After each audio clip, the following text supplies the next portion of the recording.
ready, everybody. He's about to do something stupid.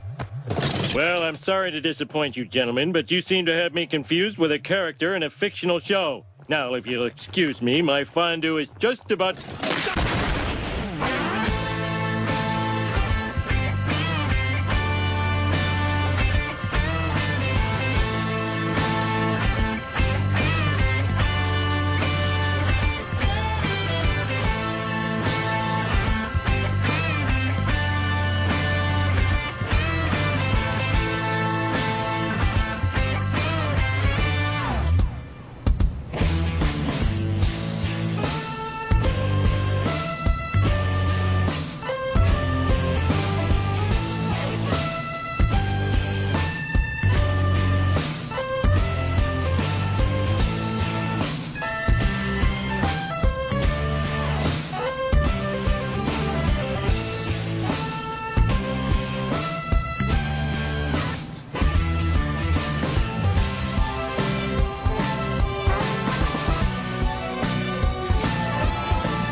Welcome to the Dark Life Podcast, episode 27. Dark, I actually want to talk to you a little bit about something real fast. I know we talked about,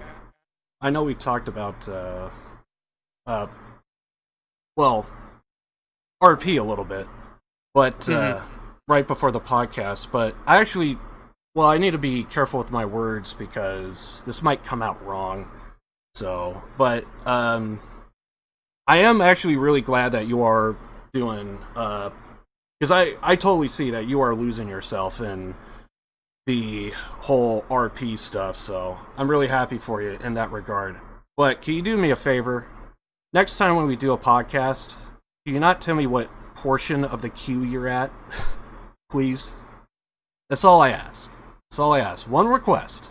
That's all I ask. Okay, well, you don't have to worry about that tonight. I already did RP today. Oh, really? Yeah, they did the horse races early today, because there's a wedding going on tonight. Oh, nice. I got third place, by the way. And there's no video, because I had a blackout, and apparently OBS defaulted back to my intermission screen instead of being on the screen I was before it crashed. And so there's an hour and a half left of my stream where it's just my intermission screen. Okay. I didn't even notice. So, wow. So take my word for it. I got third place. Anyway, it's just that I kind of felt like the reason why I just didn't want you to like be doing like queues and you could queue up. That's not the problem. It's just like saying that you're doing it, because at the time I felt like I was interrupting something, if that makes any sense. Oh, okay. So it's like I felt like I was kind of like interrupting, like you had better stuff to do, and like, why do I need to be here kind of type of thing. So it's more of that, not so much like, yeah. So just wanted to bring that up real fast. Okay. All right. Thank you for telling me. Yeah, it's all good. But yeah, I kind of went over a whole bunch of stuff that I just went over like all the stuff that I think we're going to be doing for the podcast, and it seems like we actually have a good chunk. So I hope to God we don't do all of it, but let's see how much we can knock out here. News updates, any kind of type of stuff on your end with that regard? I don't recall. Don't think so. No. Well, I actually just discovered this, I think yesterday, and honestly, this really pisses me off. So, normally I don't talk about wrestling kind of type of stuff, but this really pissed me off. And plus, this actually is kind of relevant to what we do. So, apparently WWE, they don't want any of the pro wrestlers to do streaming. So, a lot of these guys, a lot of these men and women, they play video games like us. They're actually on Twitch, some of them. And Right. apparently, they don't want them to do any of that. I think by name, they said Cameo and Twitch to not do, but they also said something about third-party sites, which, if that's the case, I mean, technically, like, YouTube would be considered third-party, so, like, is that in the conversation?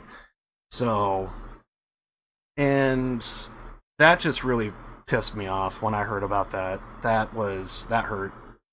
Because, Yeah, that's annoying. like, with me, there's, like, multiple stuff that I do in my day-to-day, to where I'm watching YouTube videos, I'm listening to music, I stream, and I kind of feel like, at least with me anyway, I need to have one without the other. I can't have one without the other. I need to have all of them in a nice, good, like, mixture and combination.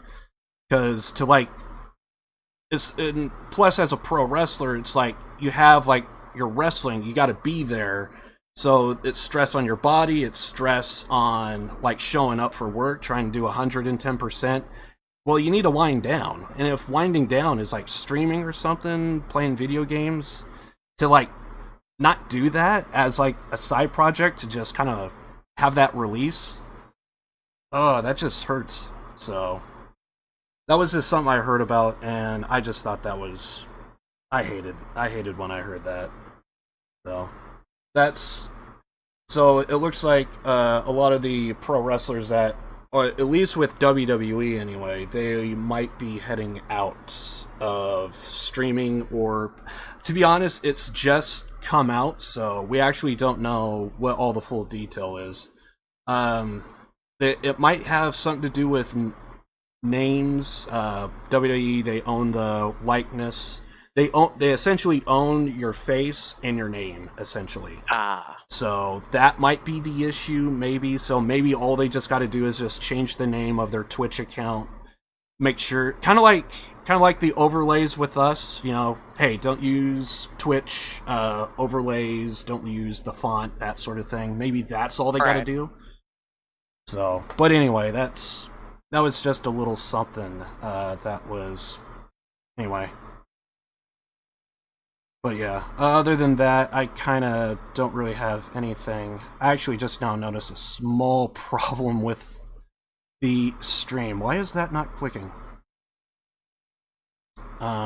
This is odd. Okay.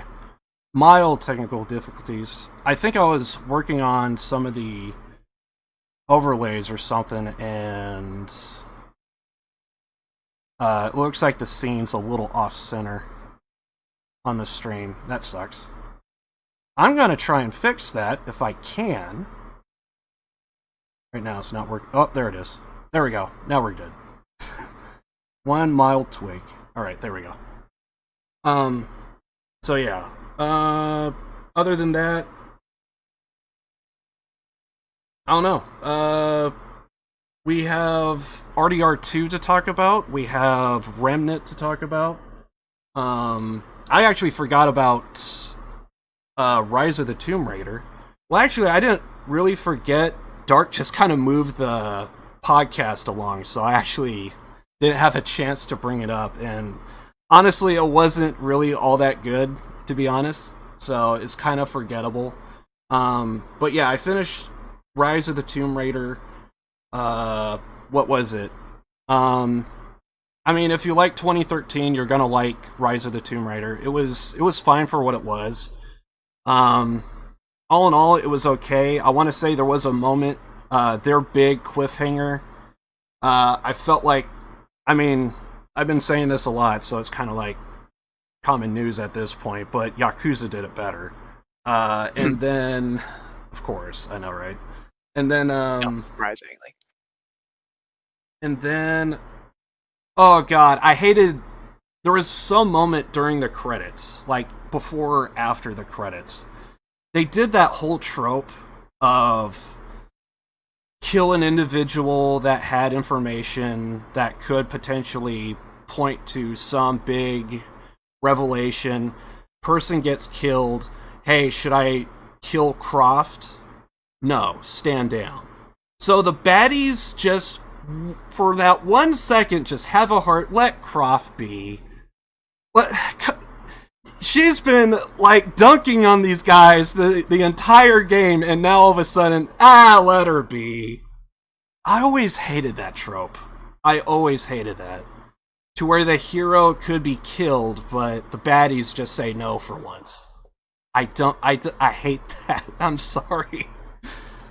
Yeah, there's very few points where that makes sense. I mean, if it's just like someone who's like a mercenary or that makes perfect sense, because as soon as like, well, it's like if it's like mercenary, it's like they just killed the boss. Well, mercenaries are only loyal to money, so it's like, well, you killed my boss, I have no reason to kill you because Yeah. I'm not getting paid for it, unless they have a personal like revenge, like personal vendetta against them. They have no reason to continue aggressions when they're not getting paid. So there are instances where that's like, it makes sense. If it makes sense for like the character to be like, nah, let him go. Yeah. They're not worth the time. But yeah, just doing that like without any sort of like, just kind of like arbitrary, just because we want another game and the character can't die. Yeah, it's a weak story element. Yeah, I always hated that. So, I mean, they did that trope at the very tail end. I was actually completely fine for what it was, and then when they did that, it kind of soured me just a little bit. Just a little. So, I mean, other than that, I guess it was fine. And then, well, there is Danganronpa, but did I hear that correctly, that you actually were maybe looking into playing Danganronpa? I'm considering it. If it goes on sale for like a good price, I at least pick up the first game. Okay. Though it might be cheaper just in the long run. I don't know if I'd play through all the games though, so I'm like, it would be cheaper to buy them all in the pack, but at the same time, I don't know if I'd play through all of them. Right. Yeah, so... I mean, if I bought all of them, I'd have to play through all of them. Yeah. It's just, when I heard you say that, I was like, okay, if it's $20, I know a way better game for 20. And it's like, Persona is far beyond a better game in comparison. I mean, that's just my opinion, but at the same time, you're also looking for a discount, so I don't know how low it's going to go. Probably at least 50%. Maybe. It really depends on the developer and how far they're willing to take the hit, I guess. Whatever. But, yeah. If it goes for $10, then that seems like a fair enough price for it. I mean, 20 is a fair enough price for it, but... Yeah. But it's just, in my opinion, when I saw that it was $20, like, brand new, I was like, Persona is also for $20, and it's like, I would highly recommend Persona over that. And at least with me, I think I have like 50 hours in Danganronpa, I think. So, but then again, to be fair, I'm a slow reader, so it happens. Right. So yeah, I actually was going to talk about Danganronpa, but then when I heard that you said that you might be interested, I kind of don't feel comfortable talking about spoilers then. So I guess that's skippable. I guess. I mean, you could still do it. I've got a mind like a goldfish sometimes. I forget all the time about like, oh, stuff shown in the trailer. I'm like, oh yeah, it was shown in the trailer. I don't know why I'm surprised that happened. For like movies and that. Well, I guess speaking of like memory loss, I don't know how the hell you forgot. And by the way, just as a secondary reminder, I did send you again the overlays. I sent you that like 2 months ago, 3 months ago. I don't know how long ago I sent that, but I thought you knew. You even commented on it, so I thought we were good. But it turns out, yeah, he never sent me those. What? No, I did a long time ago. He commented on it. I thought you knew. So, as a secondary reminder, I sent them again, so they should be there. They are there. Yes. They are so there. If you have probably to remember to implement them the 10 minutes before we start the podcast next fortnight. Which is why I'm kind of saying now, if you want to, just click on OBS right now. You could set that, at least have the images up, so that way you know, oh, I gotta move this around. Just saying. Just as a friendly reminder, just saying. Oh... Friendly reminder, yeah. No, I'm doing that right now. And then, seemed like there was something else that you forgot. Something else. Probably. Something like, how the hell did you forget that you played RDR2 and finished it? That too, yep. How did that happen?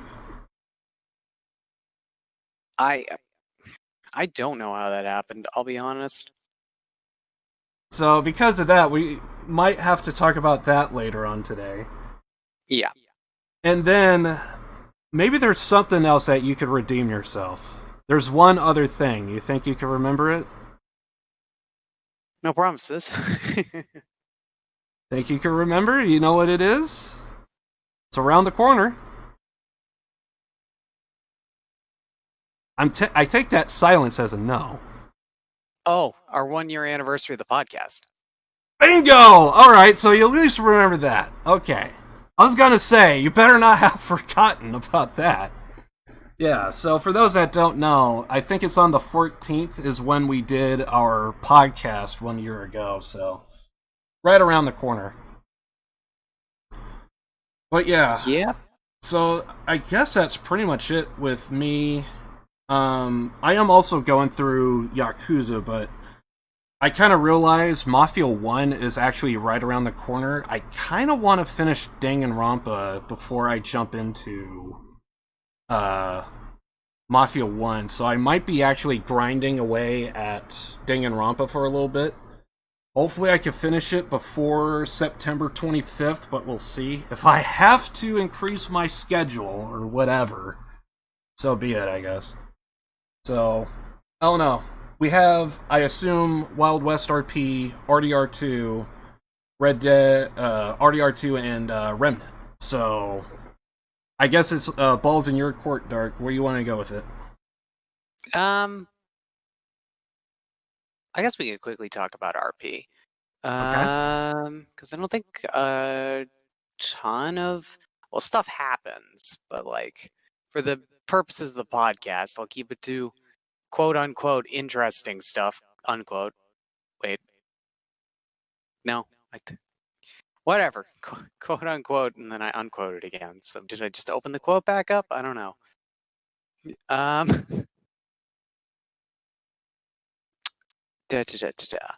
What happened in the past few weeks?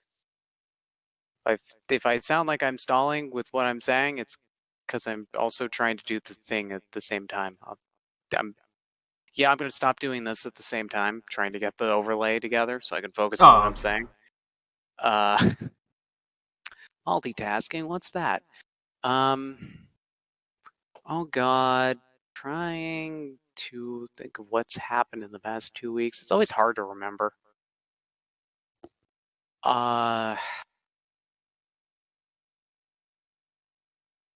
Last night we finally told our best friend Grace about the whole Lorna Forcer thing that we've gotten ourselves into, which I keep forgetting to message Spike about, like, hey, when are you gonna be on? I keep forgetting to message him about that.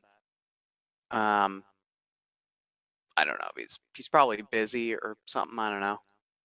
I haven't seen him on when I was on, but then again, I stopped going. I started just going on after the 8 restart instead of just like a couple hours before, which was usually when he was on. So that also would, hurt us trying to, be in the same place at the same time Right.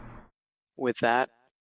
I tried to do yesterday. I tried to do a Steve Palpatine thing, and it the problem with the character, it's just how it was just things where I don't know. He's not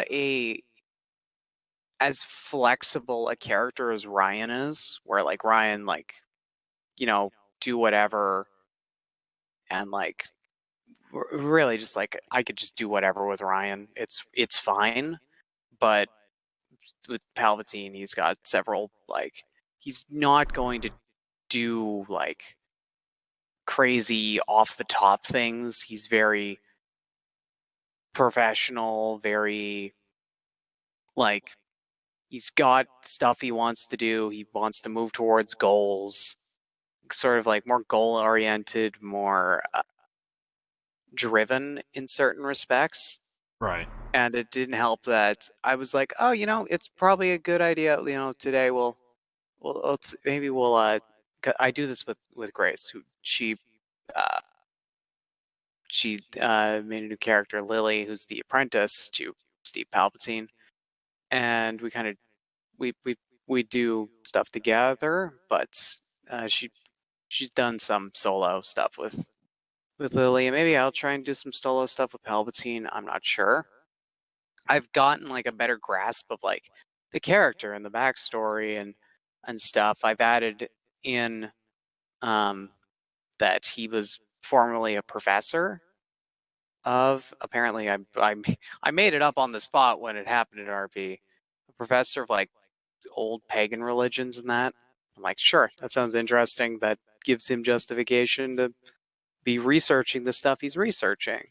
Right. For legitimate reasons and not the crazy cult I'm trying to find a way to live forever reasons that are the real motives behind his interests. But it was just it quickly became like there was no one in Valentine, and then it's like, oh, let's go to Blackwater, see if anyone's there. And there was no one in Blackwater, and then we went back to Valentine. There was a group of people, and all the group of people disappeared. And it became quickly like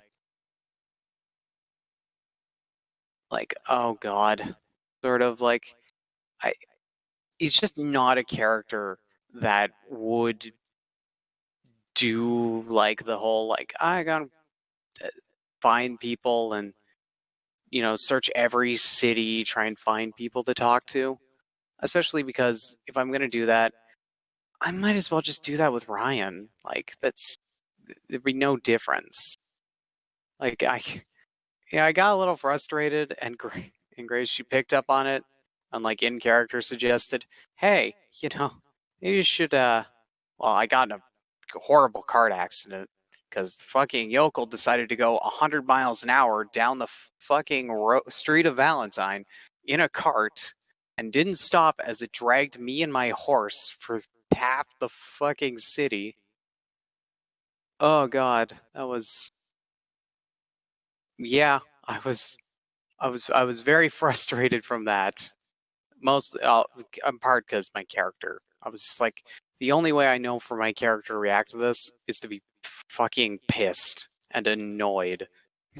Right. He just got fucking dragged through shit for like 20 meters by some jackass. And yeah, I don't it was just not like, just things didn't line up how I wanted them to. That's Right. sort of a problem in RP you can get into, where it's like you're goal oriented, but when those goals don't happen, like, it can be discouraging. And I have that sometimes with Ryan, but again, he's much more flexible in what he does. Palpatine, I kind of have an idea of what I want to work towards and stuff. And yeah, it was just kind of, things were just being frustrating. And I was like, you know what? Yeah, it's probably a good idea. I swapped characters and just played the rest of the night as Ryan. But No, go ahead. yeah, no, I have nothing else to say about it on that front. It was Not, just not sure if it's related, but I actually have heard Silent Sentry say, because he's kind of been doing a lot of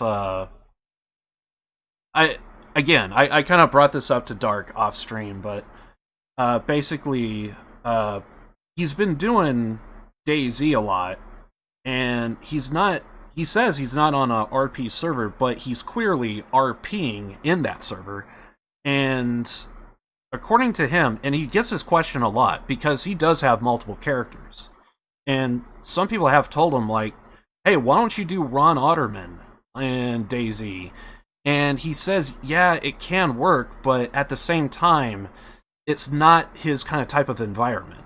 And I don't know if it's related, but like, there's just certain people that just wouldn't work in certain situations.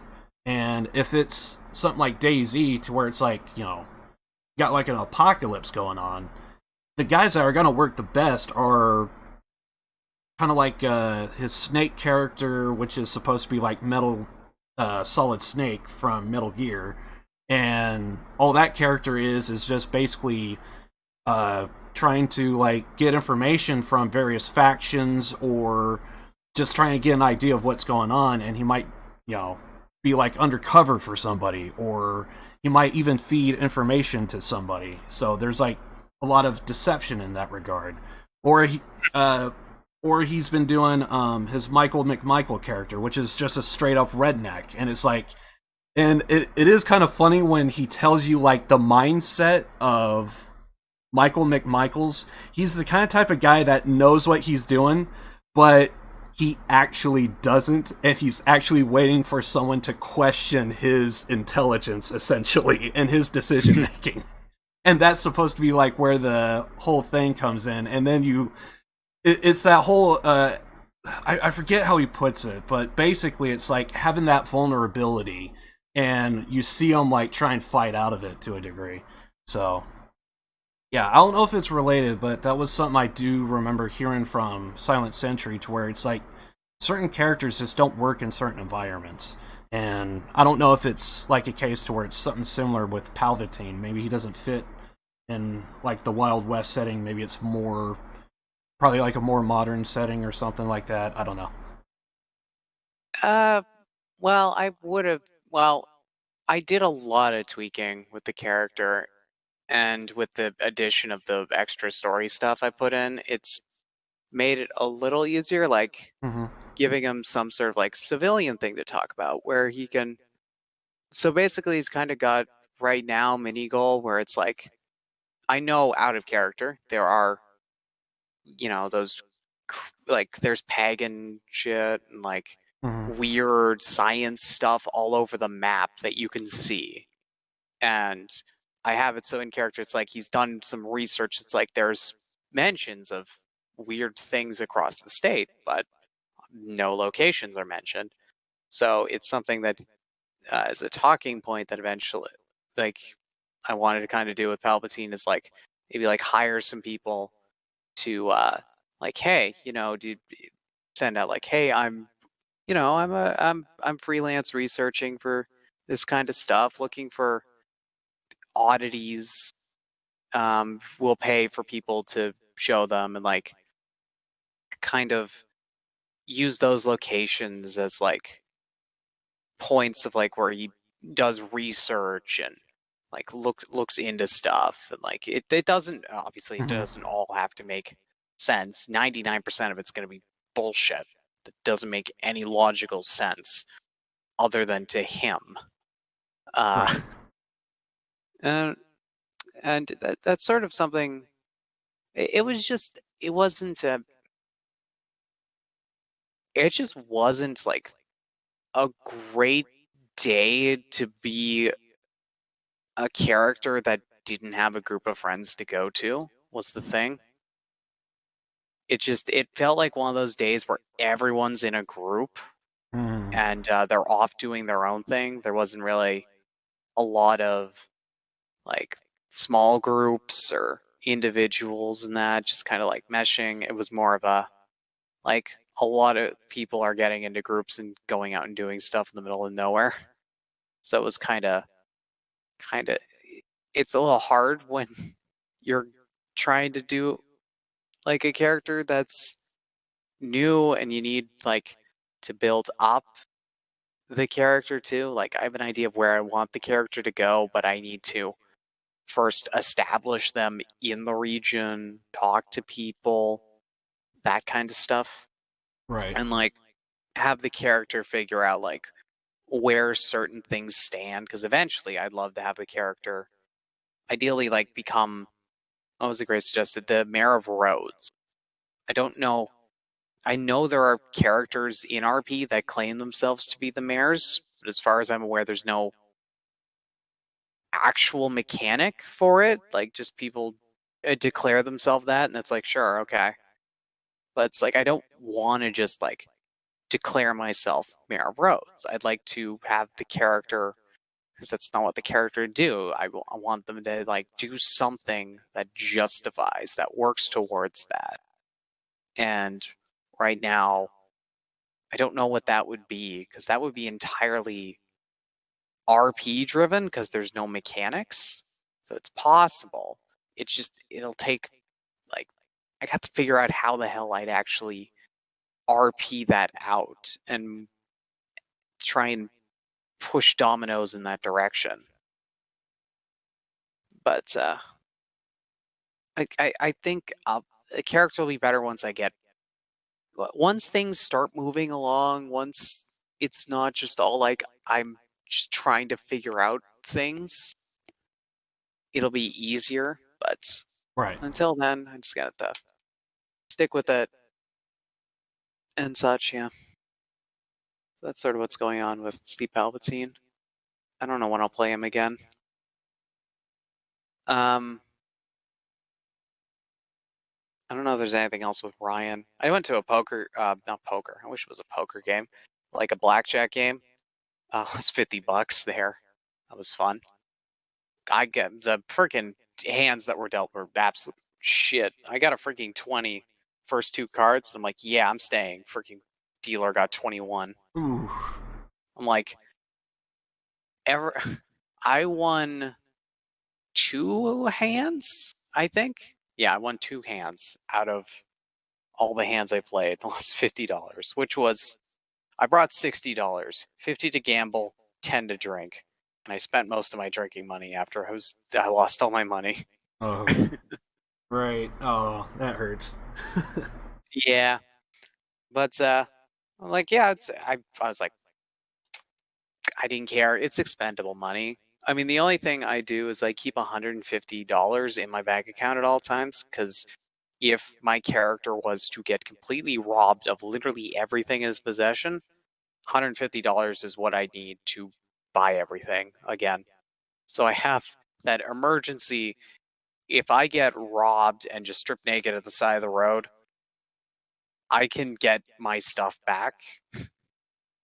It's sort of emergency money. I hope I never have to use it, but just in case, I don't want to have to mooch off my friend. Right. They're Have like, that hey, safety net. Yeah. yeah, I just don't want to mooch off my friends where it's like, yeah, like I need money because I have nothing. I have no guns. I can't hunt. Help.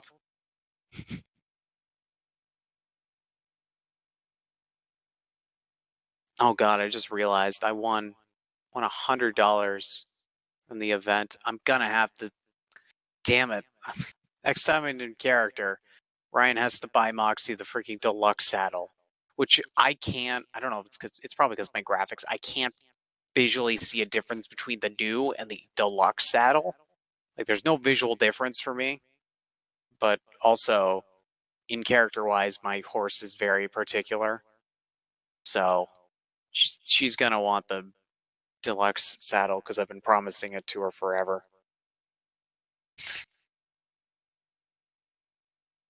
Something I'm gonna have to remember. But yeah. That's about That's about it, yeah. Besides Wild West RP, any normal stream stuff? Or was it just mostly just RP? I want to say I did something not RP wise. It would be that Remnant. Was Remnant with you and Lucky. That was it. Okay. That was Remnant.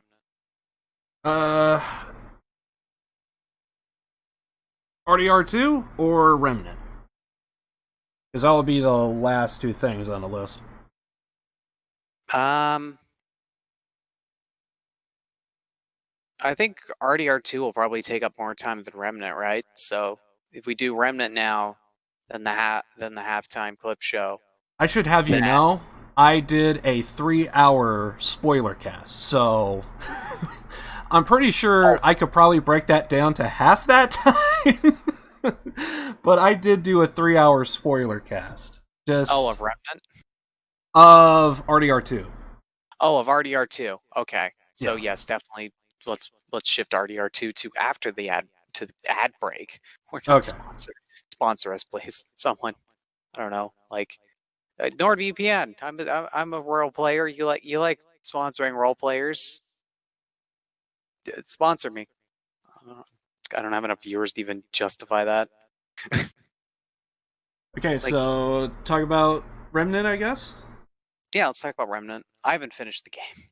Now, last time you just had it installed, so I gotta hear. Like, what's your take on it, playing it so far?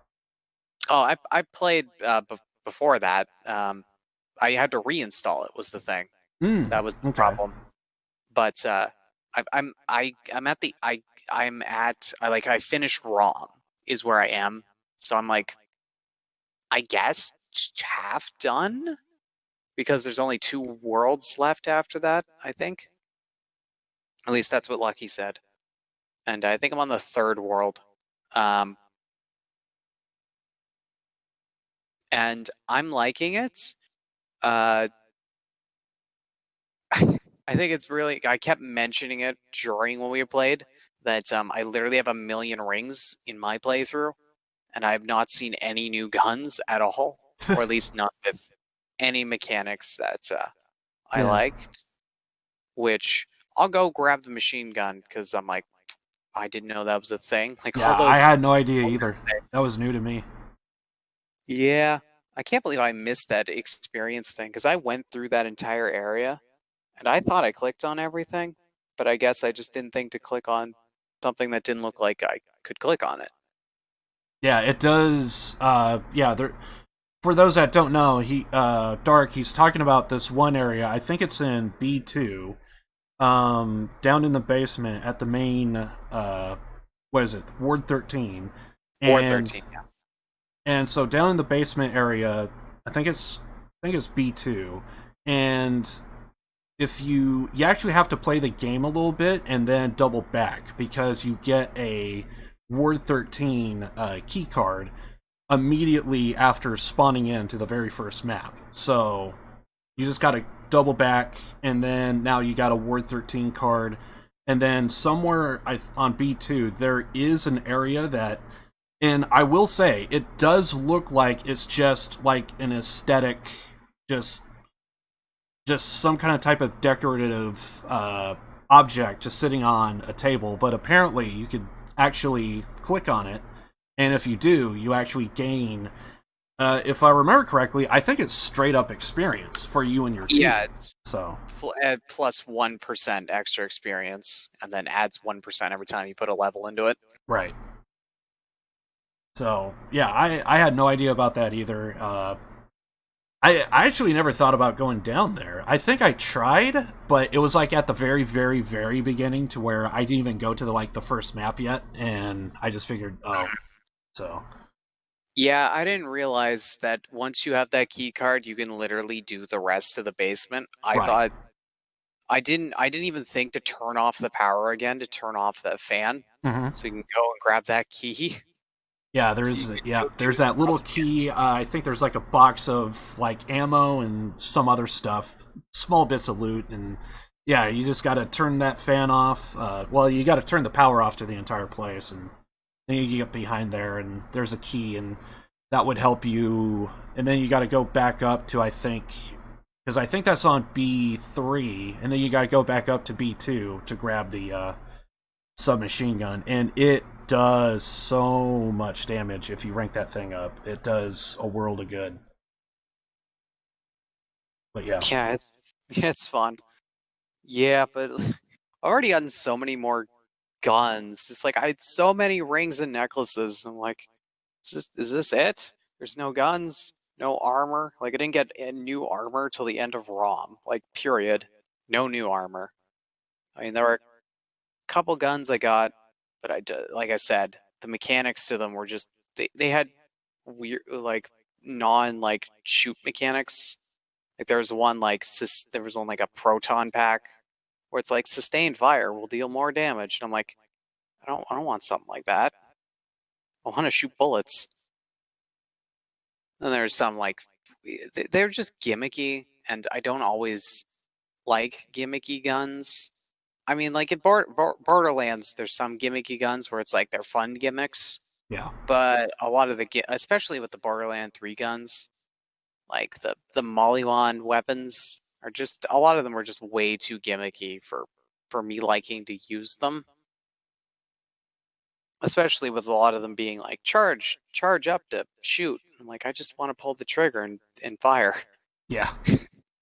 Which I guess you could just go for a Jacobs, which is just straight up damage and you shoot. But yeah, Remnants so far, the story, well, I can't comment on that till it's done. I'll give it the, fair. Fair is fair. I'm not going to comment on the story until it's done, but it's interesting. And I'm not entirely sure where it's going to go. I think it's kind of, I don't know, the beginning was kind of interesting where it's just your character in modern clothes, but they've got a giant ass sword and they go on a wooden boat to like some adventure. It's kind of like, huh. I was like, that's a little strange. I don't remember what the explanation was for that, or if they've given one yet. It was probably something was said in the tutorial I'm just forgetting. Yeah, I can definitely agree to that, to where I want to say, at least in my playthrough so far, the story does feel very linear, and most of the game, I think, is through the gameplay, from what I've experienced. So, yeah. Also, I'm kind of curious. Have you ever got to the swamp yet? Oh, I'm in the swamp right now. Oh, you are? I think I've cleared the first boss in the swamp. Oh, yeah, the big guy with the hammer? Yes, that guy took a while, mostly because of all the ads that kept popping up because he broke the jugs. Yeah, I think my first experience with him, I actually had Lucky with me. He was the entire experience in the swamp was actually me and Lucky on stream, but luckily I'm doing an off-stream playthrough. I went through that same area, and it was actually kind of rough if you go in solo. But oh yeah, it's not. It is rough if you do it solo. Yep. And I believe that all of my playthroughs should be on normal. It felt like a breeze when I had Lucky with me, but doing it solo, it seemed it was pretty harsh a little bit. Also, you get like kind of like these alligator-looking monsters. They would sink down, and then they would come right at you, and you almost sometimes don't even see them until they pop up again, and it's like right in your face. Oh god, I hated that so bad. It's just a lot of enemies that are tightly grouped together, but also enemies with annoying mechanics too. I do want to give you actually a heads up. Off stream, I actually completed, I think, the final boss to the swamp. If that's the final boss, do a favor. Go back to Ward 13. Do you know about the Swarm mod?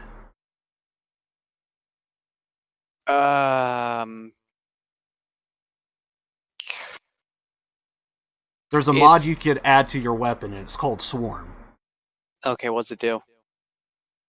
You basically have a whole bunch of insects just gnaw and pick away at the enemy.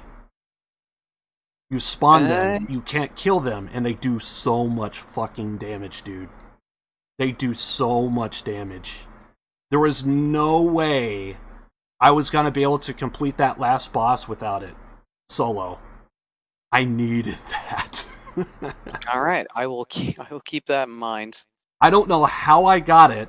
All I just know is I went back to Ward 13. I remember being with Lucky, and it was like, dude, the Swarm mod is so deadly. It is a must. It hovers for like what feels like almost a minute, but in gameplay, you're just having like so much devastation going on. I might actually be taking on the last boss after this stream. I'm actually going to be playing a little bit of Remnant, because I think on my main character on stream, I haven't got my... I didn't get the submachine gun, so I got to do all that. But afterwards, I need to go back to Ward 13. I need to see if that freaking Swarm mod is available. So I need to slap that on every freaking gun. It is devastating. You can't kill it. It could only attack. And when it does damage, it does damage. That's pretty damn good. I'll I'll keep that in my back pocket. In my opinion, I felt like there was no way. I can't really explain it because, well, I mean, is a boss really spoilers? I mean, not really. Well, it depends on how you look at it, really. Not really. This isn't a game where it's gonna be like, oh my god, you had to fight them? Yeah. Basically, the boss I'm at on stream, my stream character, I guess you could say, there's a bridge, and you got two insects on either side. You can fall off the bridge. I've done it multiple times. Sometimes not by my doing, but because there's an attack that it could knock you back, so you gotta go through the animation, and by doing the animation, if you're too close to the edge, well, you're off the cliff. So, you're off the bridge, and it's a pain in the ass. So basically, you're getting attacked from two angles on a bridge, and they stay on both sides, and if one is low, the other one will start attacking, and it's a whole back and forth, and you gotta juggle that, and it's so hard. Oh god. So because I had a swarm, I was able to throw an attack on one and kind of focus on the other. And there's certain attacks that you just have to time out perfectly, otherwise you get double dunked on in the process. And yeah, it was challenging. I'm not looking forward to it after this stream, but oh god. I gotta try. I hope Lucky doesn't join me, so I want to try and see if I could turn that off, so that way I could take him on by myself. I mean, you can switch your game to like offline mode. Oh yeah. I know I could do that. Yeah, anyway. I just want, basically I want to fight the guy again on stream and see if that's not a fluke. That's all I'm saying. So Yeah, so I'm going to be doing that off stream. Or, well, not off stream, but after the podcast. And yeah, all I just know is hanging out with Dark and Lucky. That was just so much fun. Just playing with you guys. It was, dude, that was just a freaking blast. I do want to say, there's just something about taking on Shroud that I just enjoy thoroughly. To where it's because you're so low on basically everything. So you're like just starting out, building up your gear and all that. And I kind of feel like, at least in my opinion, because you're kind of like nerfed because you're just starting out, that's why I feel I feel an exhilaration after taking out Shroud. So that was kind of that was like a huge relief, just being able to whoop that guy's ass, because we're all kind of like nerfed, just starting out, and so being able to take him on, I felt like that was so worth. Also, it's so I'm hearing a lot of rustling over there. So are we good, or what's going on with you? Oh, rustling. I guess my mic. I sound like you were messing around with your mic or something. I don't know. I was just. Yeah, I think I'm good. Okay. I guess my mic was picking up other stuff. I don't know. Maybe I was accidentally hitting my mic. I'm playing with a pencil in my hand. I'm not paying attention to what my hands are doing. Yeah, I just heard like some popping and something just brushed up against the mic or something. So yeah, I kind of just okay awkwardly leaned back in my chair where I had my back on the bottom of my chair. And my feet up on my desk. Okay. I was just like, I just slid down, and I'm like, I'll just stay here for a while. But what did you think about the tri-stream that we all did? Oh, that was super fun. Super, super, super fun. Looking forward to more. Yeah, and I guess we could easily say we are going to be doing another tri-stream on, I believe, Monday, right? Should be... Yes, we've scheduled a Monday. Should be 4 p.m. my time, 6 Lucky's time, 7 your time, I think. Yes. Yeah. That sounds correct. So yeah, that's going to be all on Monday. That's going to be awesome. I know I'm going to be looking forward to it. So I guess we're at the top of the hour. Let's move on over to some clips. Clipperinos. I'm not sure if we are going to be able to get into RDR2 today. I mean, well, it's just I don't know how long you're going to go. I don't know what, it's just timing. Just dedicate an entire podcast to Red Dead Redemption 2? I mean, we could do it. I mean, I imagine we could do it. Yeah. Well, this is really more of the idea that maybe an After Dark could that work? I don't know. I guess it could work. I mean, and to be fair, I actually do kind of like the idea that I could actually say spoilers in my title too, because I don't necessarily have that. I do have the on-screen spoiler. I do have that all set. It's like, bam, right there. Set and ready to go, but, yeah. Yeah, I want to make that a little more, like, visible. Like, that's just up there in the top left. Maybe, like, bigger and, like, a bright Well, I also color. don't want it to blend into, like, anything else, so, like... Well, make it, like, lime green or something. And like go across the center of the screen. You mean you want it bigger? Well, yeah, it's like up. It's just up there, just all neutral up in the top. Okay. Oh, we're gonna talk about it. You want it like that, like this. You want it to be covering chat. You want it. Where it is there? I don't know how big you freaking want it.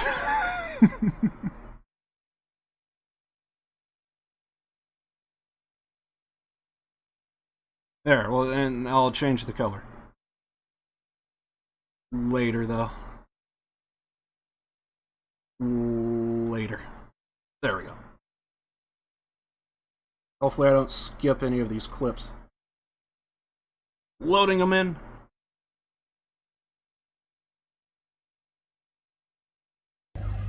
Oh, here we go.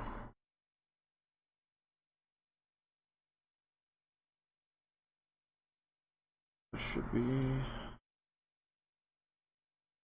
4.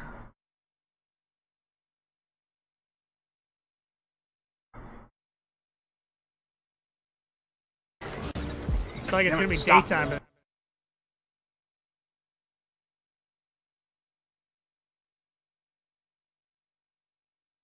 do this one.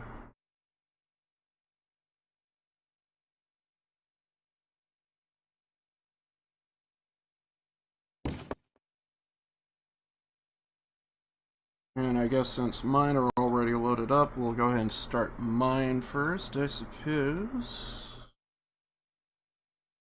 Okay, so... Okay.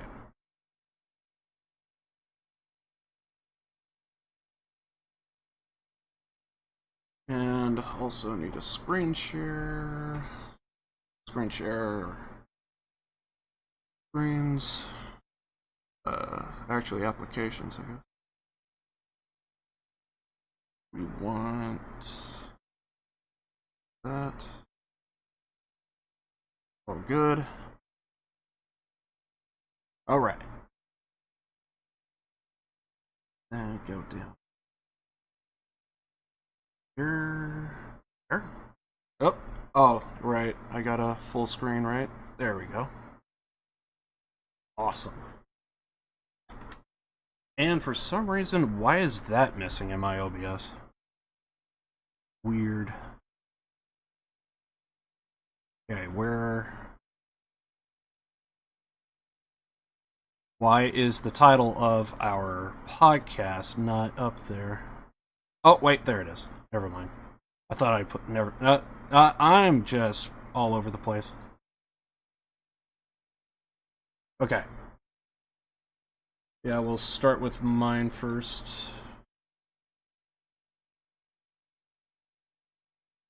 If I remember correctly, I think this one's me doing RDR2. Basically, there's just something about the ability of slow motion and being able to, like, kind of like do slow motion what feels like in real time, and it almost seems like it's a scene out of a movie. And the fact that I just blow a guy's face off in midair, I just thought it was funny. I kind of explained why after. Anyway, here we go. 1, 2, 3. Oh, wait. I think I have it muted. God damn it! I'm the worst.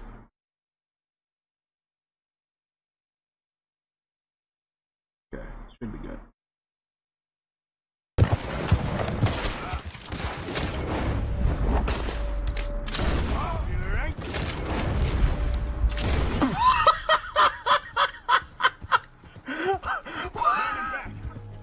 I guess I'm all yours.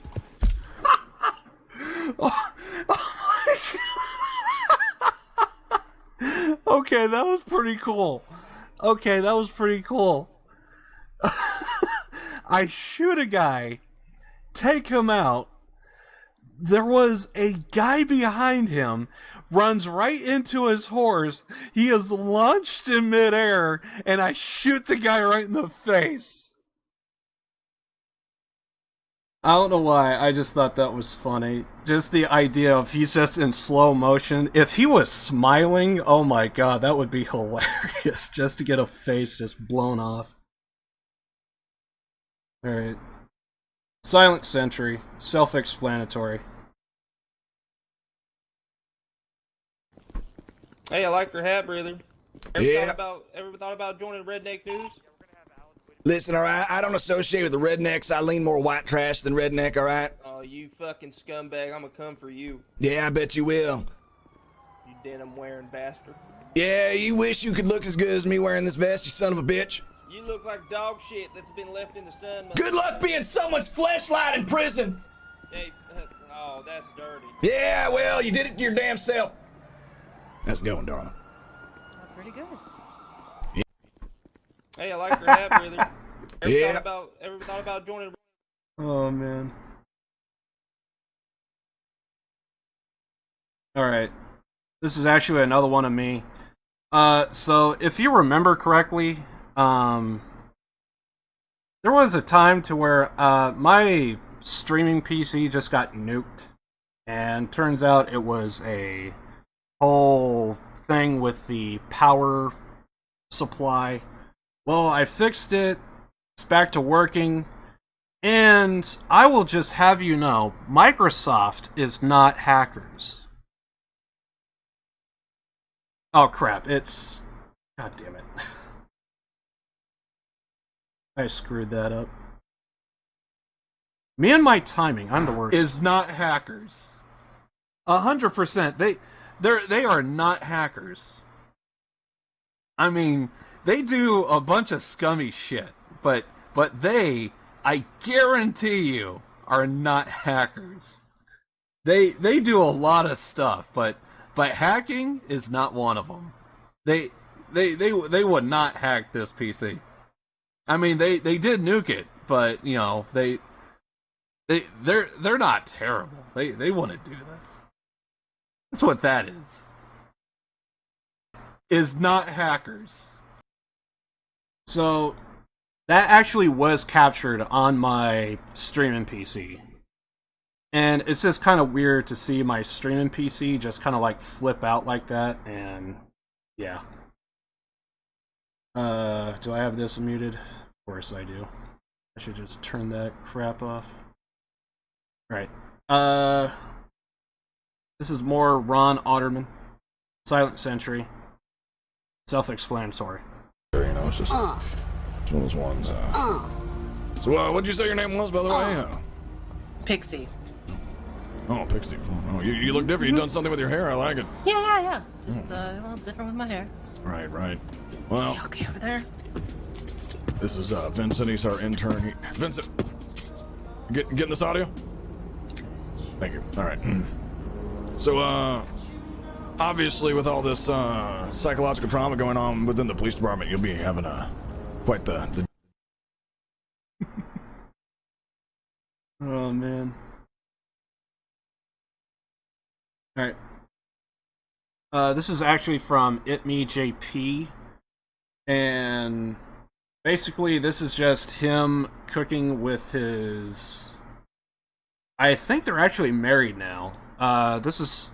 They kind of did like a cooking stream, just him and his wife, and I just thought this was a little funny. Anyway. It's just the most funny because nobody would expect me to be the one that's like, let me tell you about hardcore BDSM. My nickname is Forrest Gimp.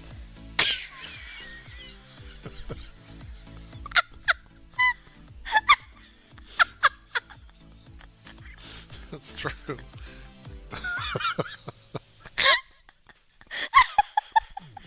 That's pretty good. Yeah, my safe word is just run. My safe word is Forrest run.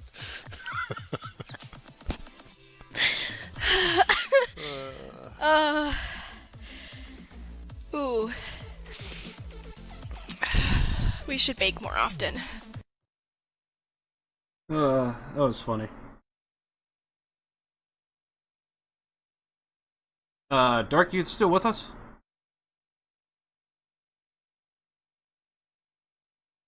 Take that as a no. Alright.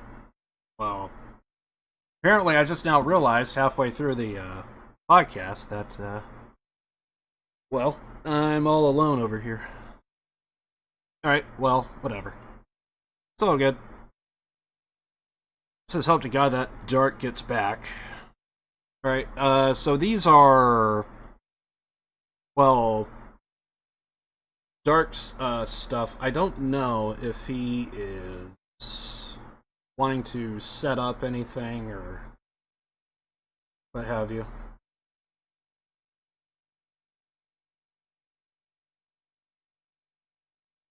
I'm just unmuting everything. That wasn't needed. Right. So, here we go. 3, 2, 1. Come on, man! I'm on Euro 6. You got Oh, right here, right here. Hey! Hey! 635 now merging northbound. Oh my god!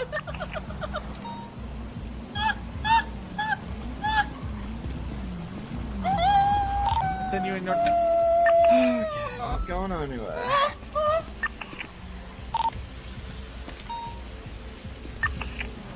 Oh my god. No way was that Chang. Come on, man! I'm on Euro. Alright, that was the first clip.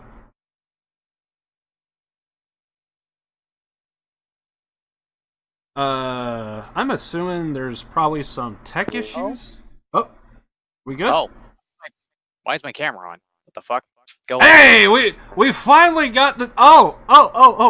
Okay. I see what this is. I just ripped my webcam out of my. I'm like, fuck no.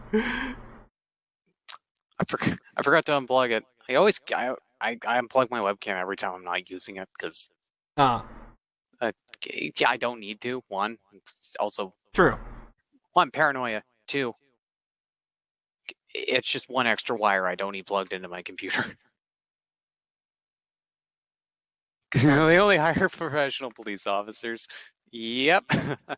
Only the most professional police officers on the LSPD. I don't know why I all of a sudden couldn't speak anymore. I was noticing you were silent, so I was like, what's going on? Did you just leave the room? I have no idea what happened. No idea. And then I look at my screen and I notice there's like this little icon to where it's like highlighted, and I thought, oh, is that like a message or something right there? But then I just see that it's just spectators, so yeah, so I thought maybe you were having technical issues and you sent me a message, and I was actually gonna backtrack and see what's going on. Huh. I don't know, maybe something happened and it didn't put when the video. I don't know. I don't know. It just all of a sudden stopped working. All right. Well, we're moving on to the next clip here. So I think this is number 2. Yes, this is number 2. Want to play back any of the other ones I just played, or just move on? No, I watched them. Oh, okay. Okay. All right. This is another Brenda Ashland police officer Brenda Pancakes clip. Yeah, just play it. Watch your spacing here. Hey, film the taking jump. 434's going in! They landed it. No, they went to the water. They went into the water. They're in the water right now. They're climbing up. One's climbed up right now. Go one heading eastbound on the docks. My bad. 2 under the docks heading eastbound. We got assaulting on the dock. Oh, see the fucking head! That's my car, you idiot! That's fired. Yeah, he's found backing up the car and pushing the cruise off the dock.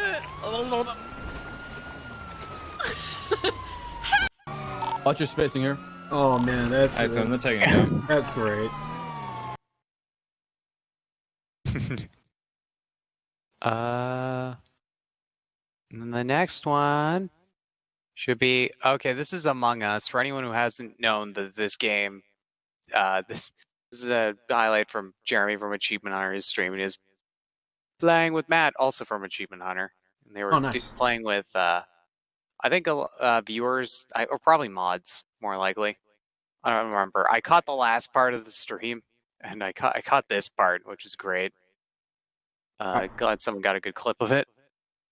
Here we go. Stay away from friend Matt. Friend Matt. Friend Matt! Marcus. Oh, then the only one. No!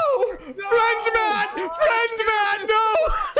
Wait, you guys are double double killed? No, friend Matt!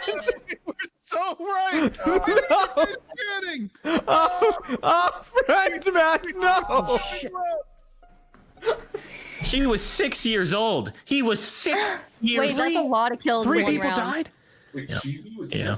Where was the body? That makes a lot more sense, actually. Well, this one was in the security room. Doesn't matter where fuck. Jeremy, Matt, and everyone else was.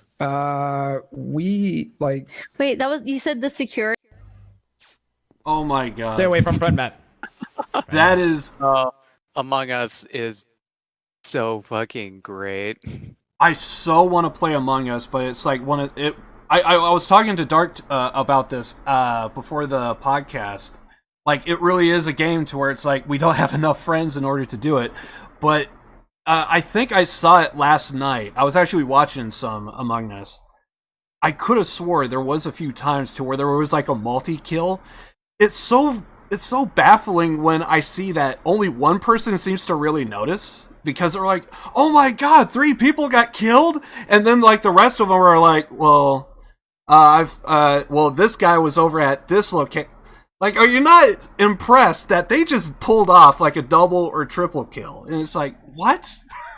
Well, it's hard to know, and that's the thing is you got to be careful when people say that. It's like they pulled off a double kill. Yeah. But it's like you don't know that. True. You don't know they pulled off a double kill. Especially if someone had to mention that, and it's like they didn't see Well, Jeremy it's just you see the screen that pops up after, and you see all the people that died. Because when it goes to the discussion, all the dead bodies are X'd out, so they can't talk. Yeah. And that's like, you know, when you see that screen, it's like, well, I know he was alive before, but now there's, you know, usually it's like one by one, but when you see like multiple, it's like, I don't know. This is something I just noticed last night, so. But anyway. So this next clip is from one of my RP buddies, Elite. He plays Eddie Collins, who runs the horse racing stuff, and the clip will speak for itself. All right. I feel like it's gonna be daytime by the time they get back with the pelts.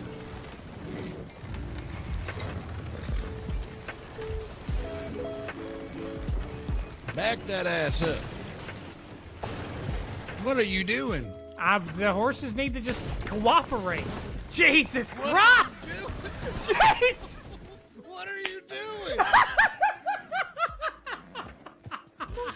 Eddie, why? What? Jeez! How the hell did that happen? Oh, I think I have a clip from my. Yeah, break it out. When was that? It's something similar. That says August 23rd. Did I don't know. Did I show? I don't remember if I showed this last time. No, I think I showed it last time. Okay. It was like where I was in the middle of town and that one carriage at the end, which just freaking started flying around. I think remember I showed that it last one. time. It might be one of those things. If I see it, I'll remember. But Yeah, hold on. Let me just. I don't remember. That I can't go back into my did I give it to you because it was my podcast that I did that one on. Oh. To be honest, So I actually don't mind actually sending out the clips just as like a reference. Yeah, that might be a good idea. Okay, I'm actually gonna play this and see if I did see it before. Okay. So. Morning. So you guys should be able to hear it, but yeah, I did not see this. I did not see this. Okay. I did not see this. I don't recall, or at least I don't recall seeing it.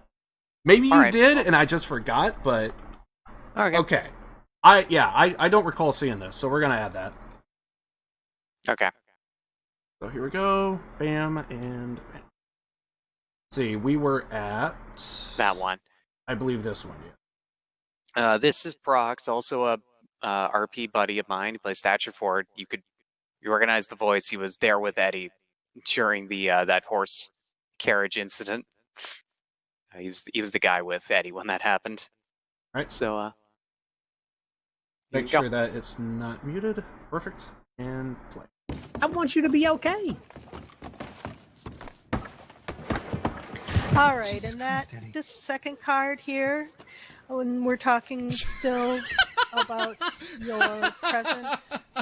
your present feelings, it's the Two of Wands. It's reversed. Shows that you're a person that's very often part of the action. You have a passion for life. You like. I didn't even know that was a thing.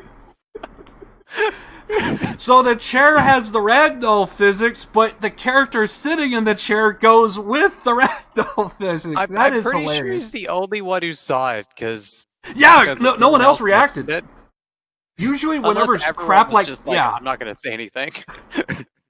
Usually, when I see crap like that happen, like there's usually like a few people that just have that open hot mic on, and it's like you hear the reaction, like what the fuck is this? You know, and yeah. But yeah, you only hear him, so yeah, it's very possible that it was just on his end. This is another correct me if I'm wrong. Or Among Us. One of the last times that you played Ryan Hastings, at least when I was in chat, didn't you spawn in one day? I forget when, but didn't you spawn in one day? It looked like it was at night, and people were telling you, "Hey Ryan, do you not see this wagon over here? Watch where you're going." I don't see anything. Oh my there. god, that is the freaking wagon thing, and I just pretended everyone was crazy. Yep. Yep, I remember that. Eli's like, "Hey, Ryan, there's this crazy wagon here." I'm like, "You're nuts, Eli. I think you need to lie down or a drink." And it seemed like everyone around town, "Do you see this? I think he's got a demon wagon up in there. You gotta be careful with that demon wagon." Oh my god, that was so funny. The guy had the PTSD for the demon wagon. Oh, that was a good night. Oh man. Oh lord. But anyway, here we go. Looks like it's more Among Us. It's good stuff. Let's see what it is. Okay, so I have a task in here.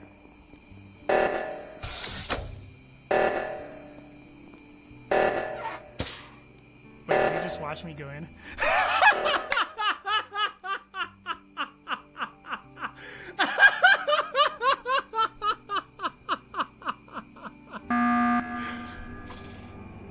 Maybe you're actually trolling. All right, what, dude? There was I trolling, don't know dude. what's going on with like the We were flooring in outside this the spaceship, decontamination, but and then you I was just jumped trying to into a walk and I vent, bro. fell into a bit, bro. Oh, he got got too. Yeah, Oh, that is same great. thing happened to me, except I popped out and killed the person. Because they stood still and like watched me do it. Like, did he just do that in front of me? And I popped out. I'm like, fuck, snapped his neck. I'm like, I ran. I'm like, oh, fucked. Honestly, I also love the timing. Right when he sees it, you just see him run off. He immediately calls a meeting. Yeah. Slams that emergency beating button. I almost want to say you could hear the button get slammed when yeah. Oh god. I'm pretty sure well, actually no, I don't think I've seen that yet, but that was one of my fears. Of if I ever played that game, I'm positive that would happen to me. Okay, I think it's good. I jump in, you gotta do the animation, and someone just walks in. Oh shit, now I have to explain myself. Oh god. I don't want to be in that situation, but it's gonna suck. Anyway, so this is the clip that apparently may or may not have been played before. May or may not We have don't been know. played before. But I don't recall it, but let's see what happens. I didn't play the entire thing, but here we go. Morning.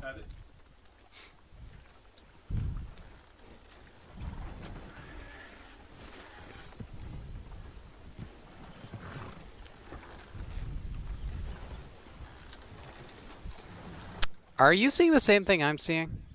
A wagon stuck and not moving at all. Because I think we are seeing the same thing. Someone should really deal with that. I think Valentine's haunted. Maybe it is.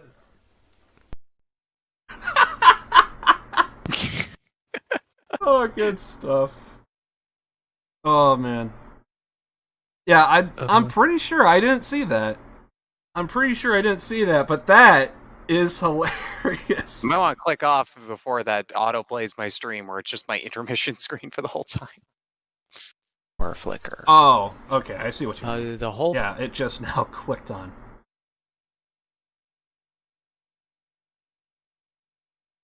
Get rid of all those. Okay.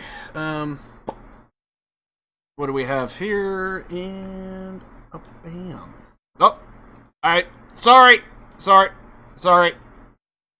I meant to just stop the screen share. Yeah. I'm the worst. Technical difficulties. So, yeah, I guess we actually do have enough time to talk about RDR2 here. I think we got time. Okay.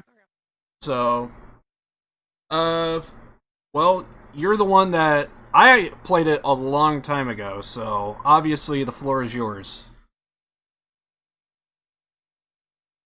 By the way, spoilers for RDR2, so if you think you're gonna play it, probably don't watch it. Should. Or you could just lurk in the background with the whatchamacallit off, so sound. Yeah. I'm just going through to change the font here, or color of the spoiler message. So, yeah, what do you think of RDR2 and your entire playthrough, so on and so forth? Absolutely loved it. It was fantastic. I loved every moment of it. It was so good, and it did such a good job of like it, because there's certain expectations that like certain characters are going to live because you kill them in Red Dead 1. Like Dutch is going to survive. You know that Bill Williamson. Yeah, Bill Williamson, Javier, who I noted he's like in one or two missions during the when you're at your first camp, but then he doesn't show up again till like the last train heist. Like he completely disappears from any missions for the rest of the game.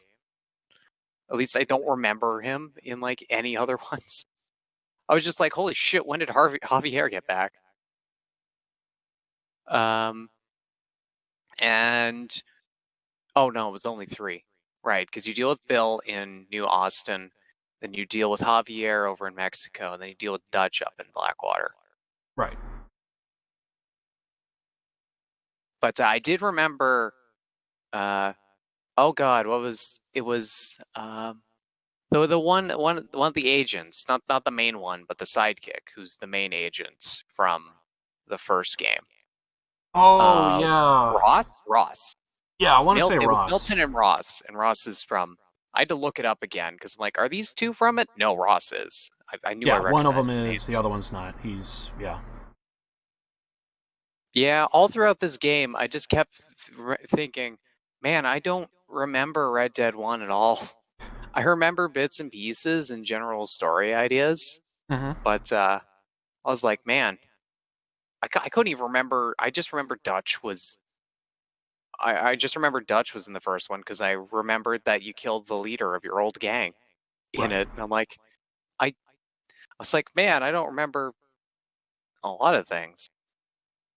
But fun game. Oh my god. The only down thing is the prologue. Holy crap. What just a slog of a prologue. And like the game is a breeze after that. Like, yeah, you could say the epilogue's a bit of a slog, but it's an enjoyable, like, wholesome slog. Whereas the prologue in the up in the mountains is just, it just drags and drags. But once you're out of there, it's great. It's all smooth sailing, and it feels like the game actually goes places. Okay.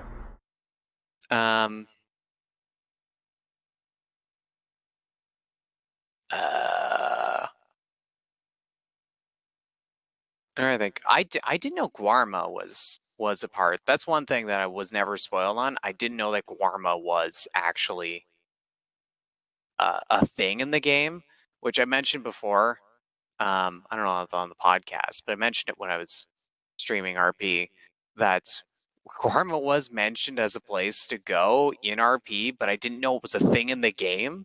So I was like, I have no idea what the hell Guarma is. I just thought they were talking about some actual island. And I'm like, oh, it's kind of weird that they're talking about it like that. And I'm like, oh, then I played the Guarma part of the game and I'm like, oh, it's a real place in the game. Oh. Mm-hmm. Mm-hmm. Which you can get there in RP if you pay $10. Is take a boat to Guarma. But I didn't know it was a thing, so I obviously assumed it wasn't an actual thing for, in RP. But the Guarma part, that went by pretty fast.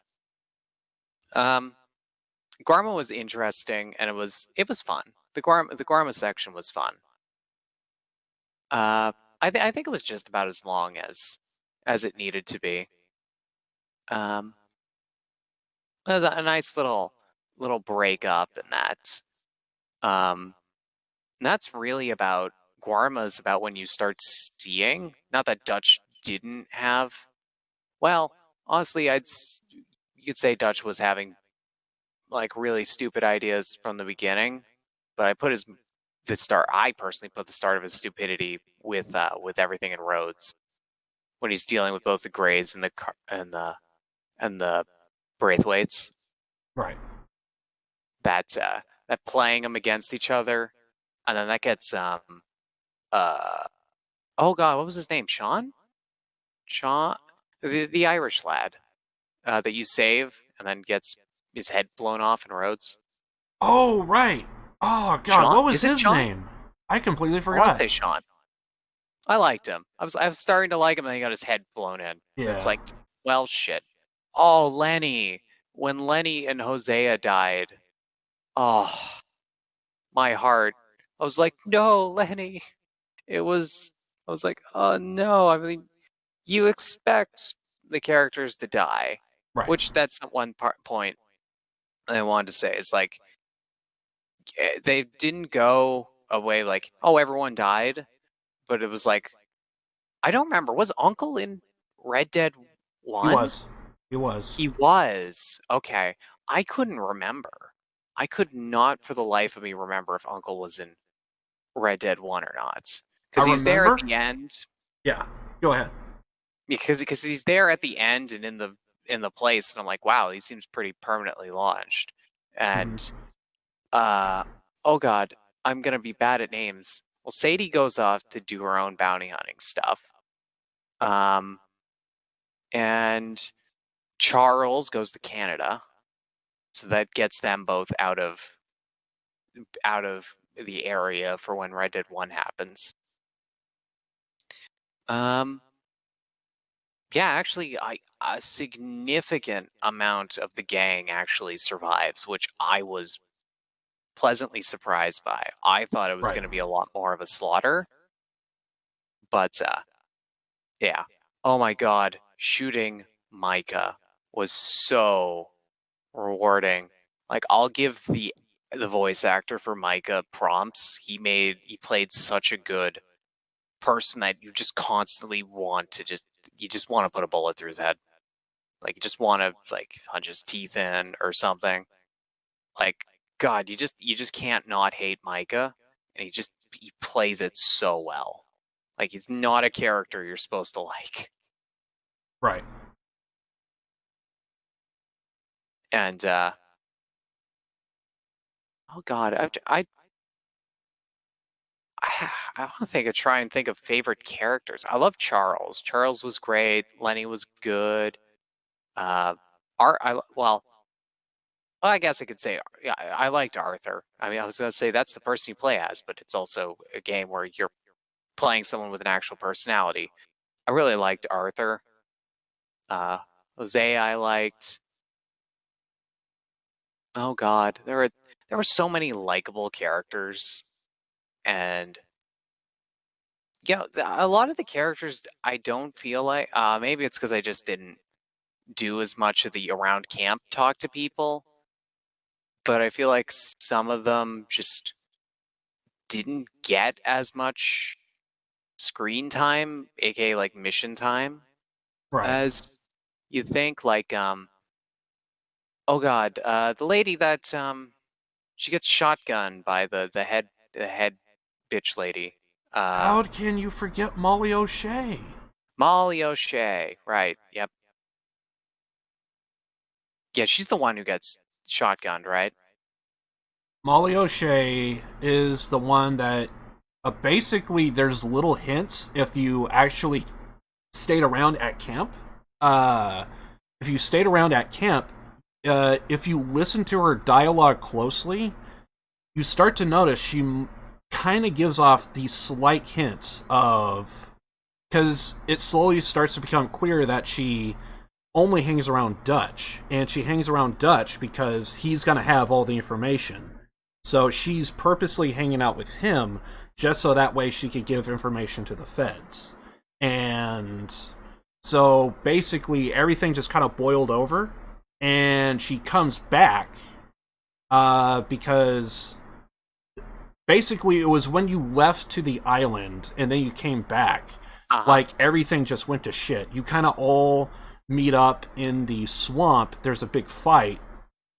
You dodge that, and then eventually everything kind of settles down a little bit. You find a new place. And then now here comes Molly, and she's almost kind of like belligerent, kind of like maybe drunk a little bit, and she's just letting it all hang out. Like, yeah, I told everybody, I told the entire town, and you could see the look and expressions on everyone in that scene. Honestly, that was... It pains me that that was the one scene that you have missing on your stream. So, I wanted to see that scene. I wanted to see your reaction to it. It's there on that stream. No, it's I'm not. telling you. No, it's not. Really? It is not. I looked it up because I figured, because it should have been at stream 9 is when everything takes place. It is missing. It's not there. You're already breaking Marston out of prison. I even created a backlog of everything that takes place. So I figured, oh, you're just going to say, well, it's part 6. Part 6, you searched a house. Then you did a Beau Gray mission. Then you did a Bill Williamson mission. Then you did a Hosea mission. Then you stealed some horses. Another Hosea mission. You robbed a stagecoach, you did a Bill Williamson mission, and then you did a Micaiah mission. Then part 7. This is supposed to be the one that you told me it takes place. You did a Bill Williamson robbery. Then you did a Dutch mission. Ran into a gang of kids. That was actually kind of interesting when I first saw that. Because usually GTA, they don't... Rockstar, they usually don't have kids too much, and to have them, like, you see, like, a local street gang with guns, that was, when I first saw that, it kind of took me by surprise, because that was a real thing, so it's kind of funny that they would kind of keep accuracy to that, so I thought that was kind of interesting. And then you went to the swamp, and exact same thing that happened to me. You see the woman in white on her knees crying, you go to her and you think, oh, it's going to be a mission. So you go over to her, she freaks out, cuts you with a knife, and then almost like these cannibals just come out of the swamp and they start swarming you. So yeah, I remember you ran into them, and then plus, I think there was even a mission kind of to like introduce kind of like the shady people at night that hang around the swamp area. And then, so after you did that swamp mission, you then did Strauss, his mission. He was the guy doing the, you had to go get money. He was the loan shark for the... Yeah, loan shark.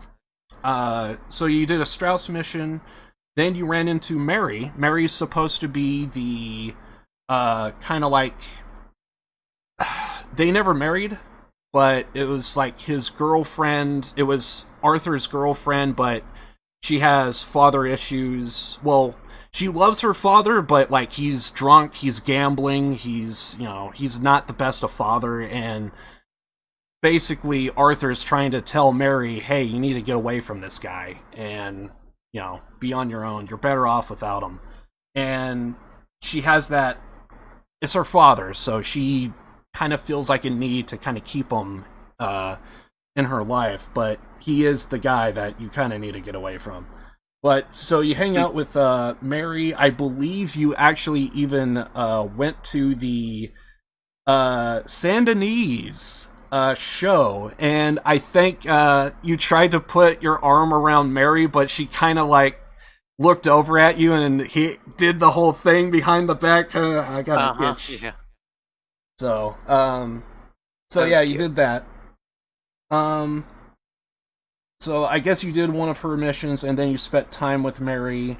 Then you saw the professor, and wait, no, not the other professor, the guy that was he was doing the electric chair, and you got all the parts, and you got the criminal, and they were gonna show the new way of capital punishment, and the humane way of yeah, oh yeah, they say it's very humane, very, and yeah, they're so capital punishment, and I believe the guy himself gets electrocuted, not the not the criminal, the professor that is trying to get all this, trying to show the new way of capital punishment, so he dies. And then you went to a new gallery where apparently this guy by the name of Charles, different Charles from the one in the group. I believe Charles, he's the Native American, but he also has like his parents are black and Native American, if I remember correctly. I think that's the Charles you're thinking of.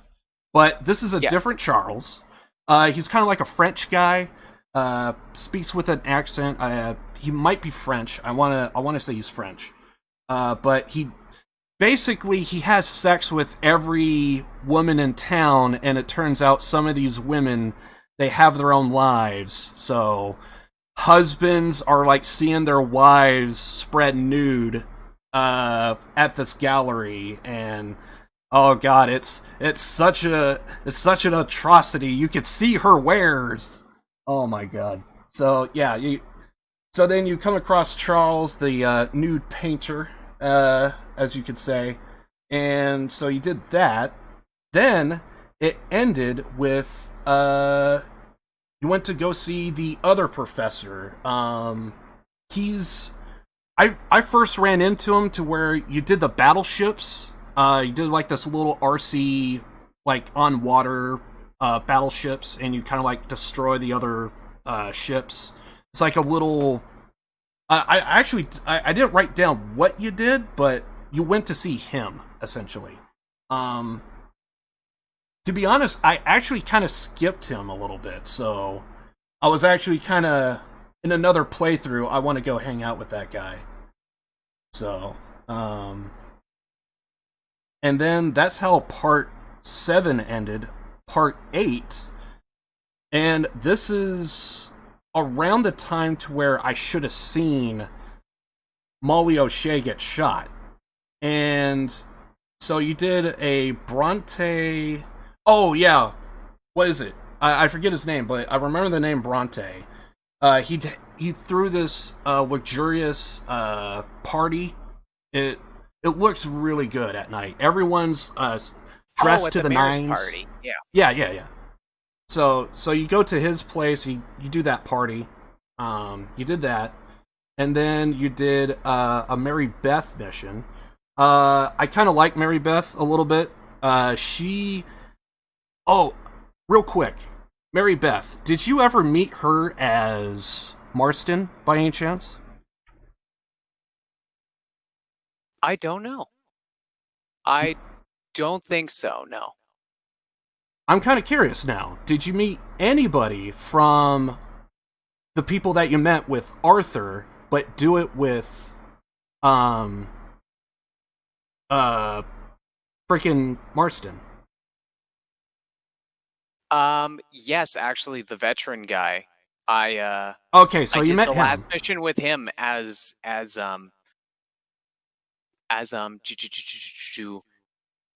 So you didn't come across As Rain's Marston. Fall. You didn't come across. I actually have a small list here. By the Oh. way, there is people you can meet as Marston. Oh, maybe I don't have the list. I thought I did. Rats. I thought I made a list. Maybe I didn't. My notes are all kind of like jumbled up, so I gotta like hunt everything down. I thought I made a list. Maybe I didn't. Oh god, this is gonna take me a second. If I even have it. Yeah, I just have a list of callbacks, but there should be a list. Yeah, I guess I don't have it. God. Yeah, but there's a list of people that you could actually go meet. Like one, I actually ended up seeing it on YouTube, but I didn't see it in my original playthrough, sadly. But do you know a woman that you come across her? I actually don't really know her name too much.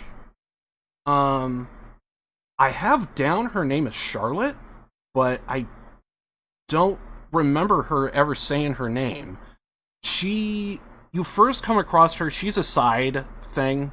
She's just a person of interest, I guess you could say. Her husband died. She just finished burying her husband, and basically she's alone, scared, and Arthur teaches her to hunt. I don't know if you remember her. She's far north. Her, yeah. Very far north. So... Yes, I know exactly who you're talking about. Okay, so apparently as Arthur, you could... as Marston, you could actually go meet her. And they do have a cutscene and a small interaction. I actually thought it was kind of cool. So you didn't know any of those people?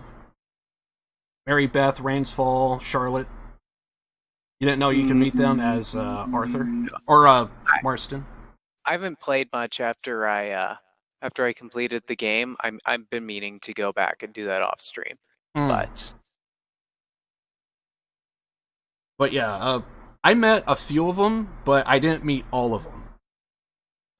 You actually kind of see some of that if you ever, like when you complete the game, if you met them, you already have an idea of what they're doing, actually.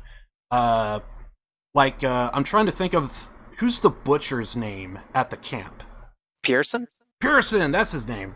Yeah, when the game kind of ends, you kind of see where, like, everyone ran off to, and Pearson actually is one of the gun guys in, I think he replaces the gun guy at Valentine. If you ever go to Valentine as Marston, you would actually see Pearson. Oh, nice. But you gotta go all the way over in order to do that.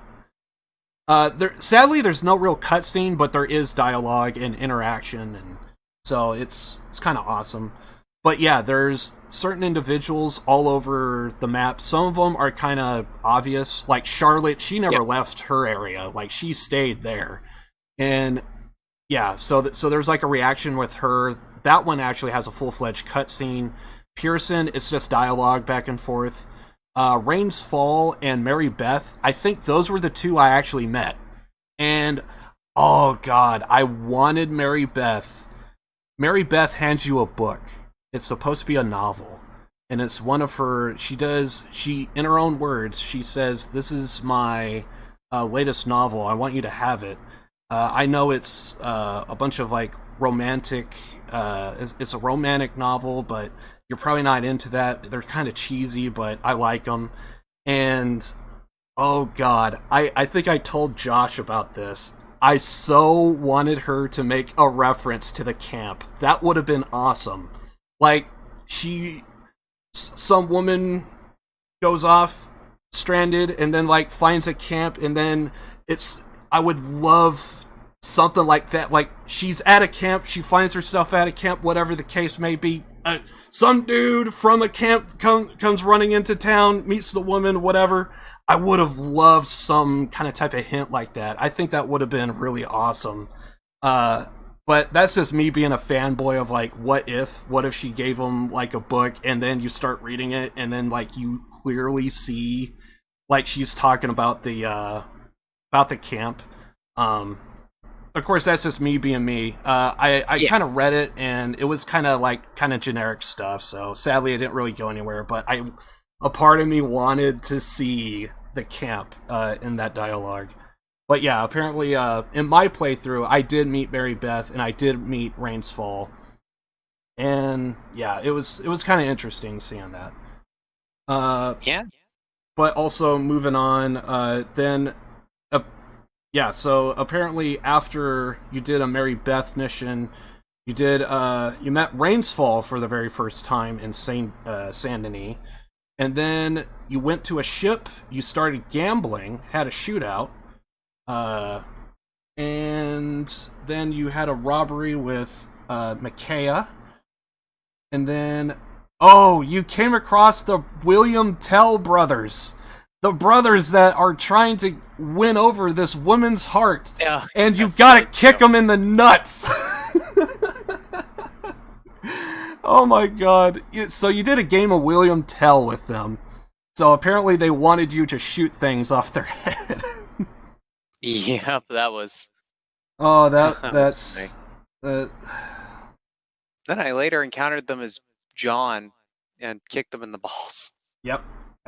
Which I think it's interesting. I was like, I wonder how people react. Like no, they just like the veteran guy who you go fishing with. I went there, finished the last one as John, and he's just like, "Hey, buddy." It's like, okay, they just act like it was John the whole time that started the storyline. Okay.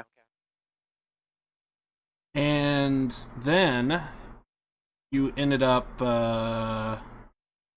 stealing some documents for Eagle's Fall. That's Rain's Fall's son. Right. And then you hanged out with my girl, Sadie Adler. Oh, Sadie's great. I love Sadie. She was like one of my favorite characters throughout the entire game. In terms of like, not from like the previous installation, but like someone like completely organic and new to the series. She was the one I think was my favorite out of everybody. Oh yeah, it's so funny. Go ahead. That Grace is like when she's watching my stream, and she's like, "Yeah, my character's totally like Sadie." It's like, yeah, actually, Grace from RP who I hang out with, it's like, wow, yeah, it's essentially very much like her. And then there was the one mission where you're at the bounty and the bear shows up out of nowhere, and I'm like, holy shit. This is totally like a Ryan Grace moment where we're just doing something and then all of a sudden wild animal. It was so great. I was like, oh my god, it's just like one of our adventures. And then you helped out Charles get out of town. Charles being the painter, you helped him out of town. He was dressed in drag, if you remember. Yep. And then you did a Dutch mission, another Dutch mission, and then another moment that, oh god, I hated to see him go. Hosea's death. Yep. You do that bank robbery, they're just outside, bam. Ugh. And so you do that, and then of course that leads to essentially trying to get on a ship, and you have the shipwreck, and you go to the new town. You went through that entire island, and then you ended the stream by doing the swamp fight on easy, which I would not mind to show what I mean by easy mode. But yeah, according to what I see, and then I did see what would have been 9 live, because I kept thinking, oh, the moment with Molly O'Shea is around the corner, and then I see you breaking Marston out, and then you're shooting O'Driscoll in the face, and I'm like, no, it passed. So it already happened. So then you said, "Oh yeah, that's in part 7." It's not there, dude. Huh. It's not there. I You did do it because I did bring do it up, yeah. and I remember it, yeah. Mhm. And I was streaming it. I wonder if maybe I accidentally there was a part that got deleted, or maybe maybe it was one of those things where the internet crapped out and I had to get rid of like a section of it could have been the internet died around that point. I remember I was having technical difficulties with some of those Red Dead streams. So it's possible that technical difficulties have erased the stream of it. I have 2 guesses. Either one, it could have been something technical that was out of hands and it just happened, like exactly what you just said. Or, and this is my possible theory, I'm thinking you did mostly Ryan Hastings RPing. The internet went out of whack, but it still labeled the VOD as Ryan Hastings, and I think you took it that, oh, I did Ryan Hastings, so that's a RP thing. And you just skipped it thinking that, oh, it's a RP thing. But then when you looked at it, it was like, oh, it's not an RP. It's probably from the RDR, but I probably already added it. And I think you just mistook it, like something of that nature. Yeah, that's entirely fair, especially when there was like so many backlog streams I was going through, and I'm like, okay, this one, I know this was half this was half this. Highlight. I somehow feel like that may have happened. And honestly, I do hate that, to where you're doing like multiple streams and or you're changing the title of the stream and it just you can't do anything about it. Like whatever you start the stream as, that's what it locks to. Title, yeah. And to be honest, I kind of hate that to a degree, because you obviously change titles to whatever game you're playing, and you can't see, you have to manually go in and like change the name of the title, and I kind of hate that a little bit. Just a little bit. So, but yeah, that was actually my guess, is you just mistook it for being like a Ryan Hastings, but then you were thinking, oh, okay, so this is probably a Ryan Hastings, and then you check it, and it's like, because you're looking for Ryan Hastings stuff, but you didn't think about, oh, this is RDR2, maybe I should add this to the RDR2, and you just naturally thought, oh, that was probably a day of like just bad internet, and so you didn't make that connection of maybe I should save it over to, because you thought you already had it. Is what I'm thinking is what happened. I don't know if that's what happened, but that's my guess. It's just weird because I don't feel like there's a lot missing. Is the thing like? You didn't do in that portion. There's 3 moments that happened. Okay. Molly O'Shea. Right. You get TB. To where it's actually diagnosed, with the whole scene with the doctor and everything. He's smoking a pipe. And one of my favorite one of my favorite action moments is the recon. You gotta go to the prison and see where Marston is. Yeah. And because you don't get a moment to where you're kind of like essentially in a car to a degree, or like, there's no dogfights in freaking Wild West, because there's no airplanes at the time, so you can't have a dogfight in the air. So like that was like the closest thing you could get, is take this hot air balloon, take the hot air balloon and fight out. So that was kind of like the reason why I liked it, is because to me it felt chaotic. And so in terms of like action, that was like one of my favorite kind of type of scenes, because it was the only one that took place above ground. So and let me guess, that one's not in there. Well, it was with Molly O'Shea, so yeah, you don't. is something missing. I do remember I streamed it because I do remember I was talking with someone in chat while the hot air balloon stuff was going on. Right. So I streamed it. I'm not Yeah. denying that you didn't. I'm not denying that you I didn't guess stream. the part got lost. I guess it's lost forever. That sucks. And I would have never have called it. I never would have noticed if I didn't stop by and I saw, because like I said, hey Dark, that stream I saw, was that part 9? And you were like, yeah, that's part 9. Okay, well there's a part missing, and then you were like, oh yeah, that's just the previous one. So I thought I did go through it and I skimmed it, but I thought for sure I would have seen either Molly O'Shea, the hot air balloon, the part to where you have TB. I thought I would see one of those things, and I didn't see any. So when I saw that, I was like, something happened. Yeah, because I remember all 3 of those things happened. Right. Well, I don't remember which order, but they all happened pretty quickly, like in succession. I think TB, then Balloon, then Molly O'Shea. Yeah, so that's actually the same order as me, and how I know is because you were, like I said, you were shooting O'Driscoll in the face, and I was like, no, this is like way too far. It would have been back. So, and I went back the 3 previous parts that you have, and that's what I saw, and I was like, it's still not here. And it's like the one scene, because I actually loved that scene. And do you know why I loved the Molly O'Shea? Not only because I actually did kind of like Molly O'Shea, and to see her gone, like, that was kind of like sad. Mm-hmm. But you know why the other thing? Why I like that scene? Why?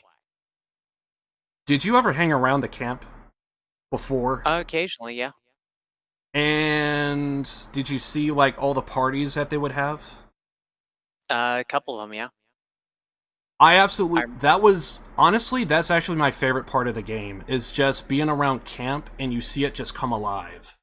You see like, I remember like walking over and there would be like, what's his name? Hosea. And he would just be telling like an old robbery that went down and went to shit, and you hear them like telling their stories, and you're hearing like singing off in the background, and if you wanted to, you could walk over, you could actually join in on singing, and I thought that was great. And like, they weren't just like characters at a camp and they're just programmed to go from one area to the other. They actually interacted with each other. You hear them talking to each other, they're bickering at each other, and to see it come alive, like, by the end of the day, regardless of your problems with this person or that person, by the end of the day, like, for example, when Jack went missing. You remember Jack? Bronte? Oh yes, I remember. Yeah, when Bronte had him. Yep. So like when the camp was able to get Jack Marston back, like, the camp lit up. Like, they threw a freaking party for him. And it was just getting a kid back at camp and just be reunited with his parents again. Like, that, to me, that was like the best part of the entire game. At least in my opinion, because I actually made it my solemn duty. I am going to stop at camp to sleep. I'm not gonna camp out in the woods. No, screw that. No, I want to be next to my friends, my brothers, my sisters, and I want to have fun. I want to see what's going on at camp. Plus, I had to get up in the morning in order to do some chores, because it was the best way to actually rank up your Deadeye. I don't know if you knew about that. Oh, really? Huh. Yeah, there are certain chores around camp that you could do. You could get, like, a bucket of water for everyone. There's usually, like, a lake nearby, so you could go get water. That was one. Another one was, there's hay bales you gotta take out to the horses. And apparently those are tasks only for Arthur. You can't do it with anyone else. Or at least no one else decides to do them, so they expect Arthur to do everything. Oh, and save the day, but, you know, the game don't know that. And so yeah, apparently if you do all of that stuff around camp, you increase your Deadeye that way. So anyway. But yeah, and so like with me, I always went to camp to just kind of hang out with everyone, and if anything happened, like I wanted to be with the festivities. I wanted to be there with everyone, and just I joined in on a couple of songs. There was just times just sitting around, the songs. Yep. just sitting around, like just hearing Hosea just talk about, and other people just talking about like their days like before and what have you, and yeah, it was like that was just so much fun to me. It was just so different from like what I've seen from every other game. But when Molly O'Shea died, I noticed it's almost like as if you could hear knives be carved, and you're almost, it felt so grim when Molly died. Like it wasn't alive anymore. It was dead. Everyone was like staring at each other like, when's my end? You know, I gotta look out for this guy. And no one could trust freaking Micaiah. That guy was, how many times did we bust his ass out of prison? Like, seriously. Well, once. Well, at least once. I know that. At least once. Yeah, Micah was a real son bitch.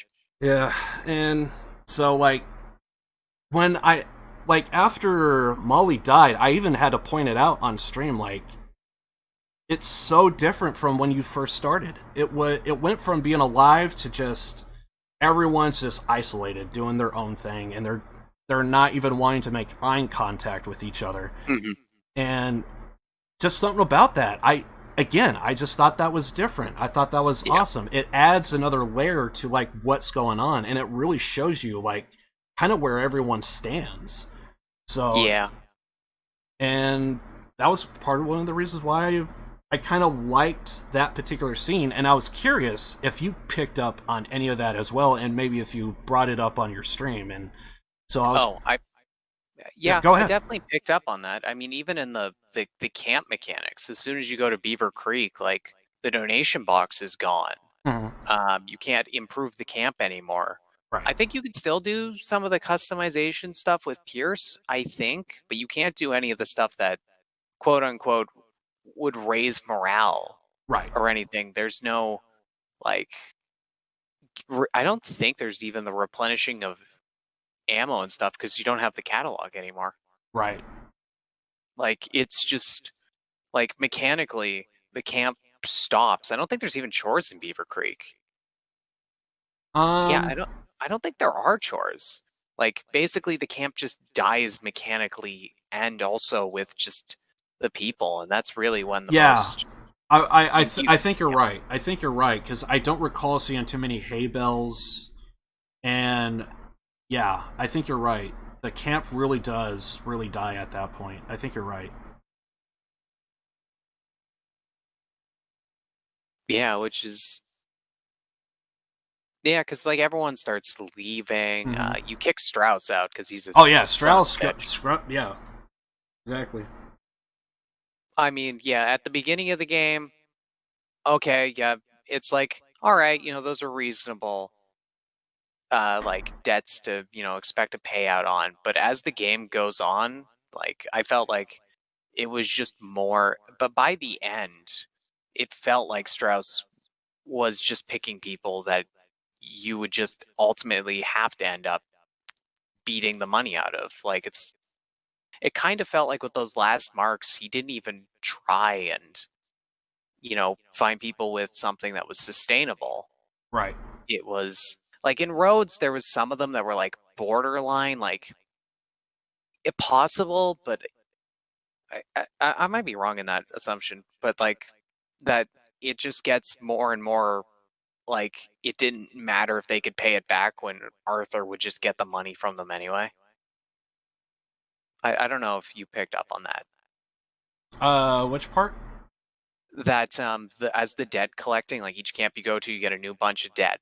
That as each camp progresses, the people who he gives the debts to are less and less likely to be able to pay him back, and they're more risky ventures that probably won't pay off. I didn't really pick up on that portion, I want to say, too much. I felt like, in terms of that, in terms of like Strauss as they progressed, I felt like it was pushing morale, your morals to the edge. Like in the beginning, it was like, okay, yeah, you're playing the role of Mr. Tough Guy, you're racketeering, which I was actually perfectly fine with that, and the reason why is because I played Godfather 1 years ago, and even in Godfather 2, they also had those mechanics to where you could basically just rough up people and you shake them down for money, like, entirely, and you had to, like,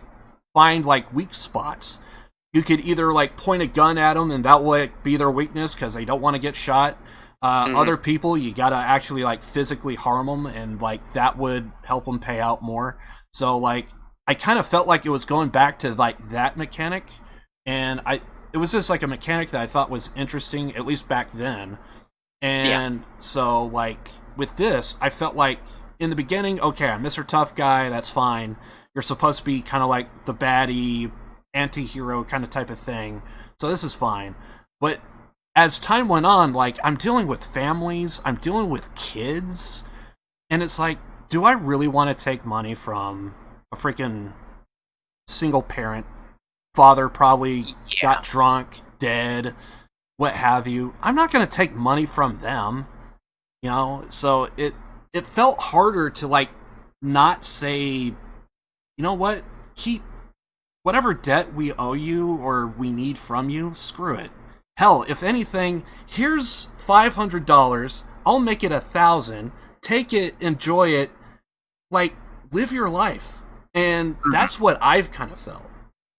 I didn't feel like anything else beyond that.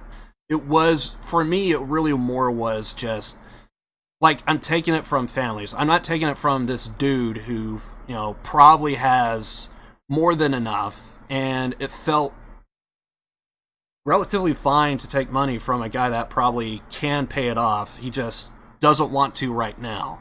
Like, that was fine.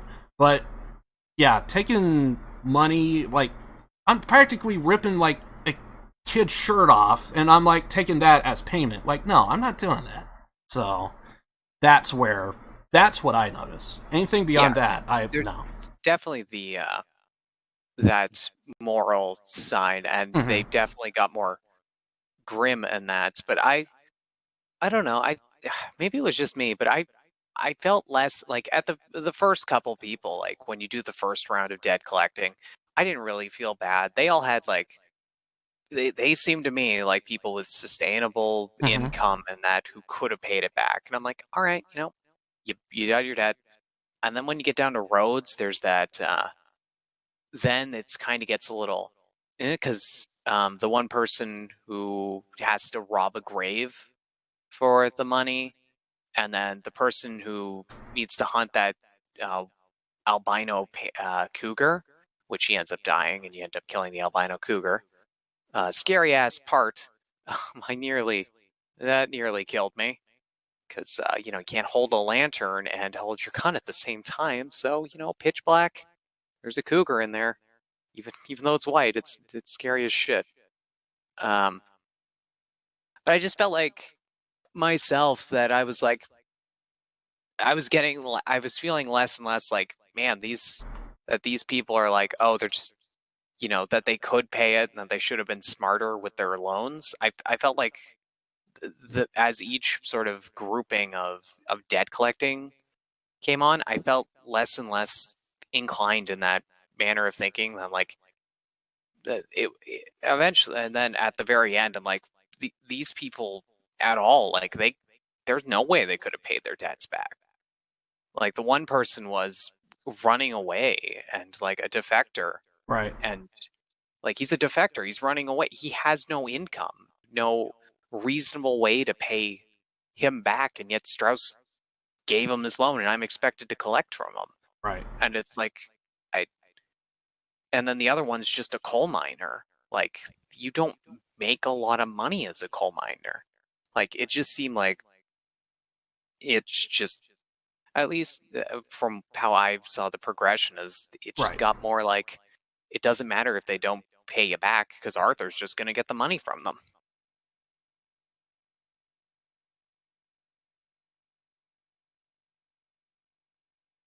Yeah, I totally agree to some extent for sure. And then, yeah, in my opinion, I felt like I want to say the game was good, but I would still say it's the best that Rockstar pulls out, and I'm still like looking forward to if there is a RDR 3 in the future. Right. Trying to look and see. What do you think about the horse mechanics? I don't have any problem with the horse mechanics. Oh, you didn't at all? Nope. Well, the thing about me, I did a lot of running, like, essentially off-road, like in woods and rocky areas. I felt like the horse mechanics in those environments were, like, really terrible. I would be riding along and my horse would autocorrect right into a tree. Multiple times. And I felt like further and further I went to the end of the game, I found myself going more and more off-road. And I felt like I came across more that it's mostly in like rocky and tree areas. It would just autocorrect and go right to a tree. Or if you're in the rocks, there would be moments to where I'm trying to like just get a gallop going. I'm not trying to like speed run, but I'm just trying to like get some movement going. My horse would just stand there and do nothing. It wouldn't even like move left or right. It would just stand there because it can't identify the rock correctly. So eventually you just have to move like left or right, and sometimes it would even like autocorrect around rocks. The only problem is it might autocorrect to an even worse area or a better area. Okay, I got past this rock, but now I have an even bigger rock. Also, there was even moments to where, again, it's all because I'm going off-road. I would just be running along, and I notice, oh crap, there's a cliff coming up. So I try to pull back. The horse, they want to... I hate this. They want to have the horse strike a pose at the edge of the freaking cliff. They don't want to stop before you get to the edge. They don't want that. They want you to pull up right to the edge and strike a pose. Because, I guess, I don't know, it looks kind of theatric.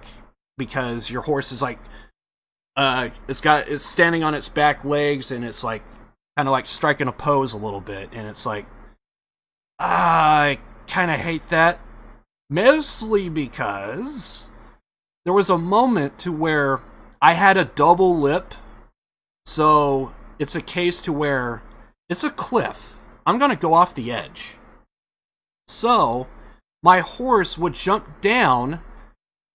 I can't get back up to the upper part because it's a double lip. So the horse can't jump back, and it goes to the edge to strike a pose. Now I'm on the edge of a cliff. Now I gotta get off my horse, go down a little bit, and respawn my horse. Because it wants to strike a pose at the edge of the cliff, and even though I saw the cliff edge coming, I tried to stop. It legitimately jumped down to the second part, which is lower, strike a pose, I turn around, I can't get back up. It's taller than my horse or at the same height, and it's and I hated that. Absolutely hated that. I felt like the horse mechanics in RDR 1 was a little bit more smoother, because I definitely sure as hell didn't have any autocorrect to where it's supposed to autocorrect to where, oh, you're coming across a tree, it's going to autocorrect around the tree so that way you're off safely. But there was moments to where it autocorrected and I slammed right in the tree and I can't stop. And that's what I hated. I came across that in my playthrough, but... Yeah, I had a couple. I didn't I was like expecting, because I've seen like everyone else like have such like entire compilations of people running into everything. Right. But I think there's only like 3 or 4 instances through my entire playthrough where I had one of those like fuck Yeah. full slam into something moments. One of them was right at the beginning of the game, but really I didn't have a lot of problem with it.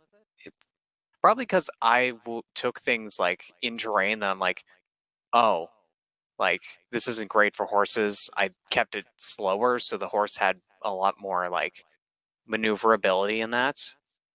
Might have been it. I was not like, because you learn pretty quickly going full bore with your horse. There's not a lot of mobility at all. Right. And if you're going at something, you don't have a lot of time to stop. But yeah, I didn't have a lot of problems with the horses. Can we all agree? Give us a loot all button. Yes. Yeah. Yes. Yeah. Why do we have to pick up one item at a time? Give us a loot all button. It's not that hard.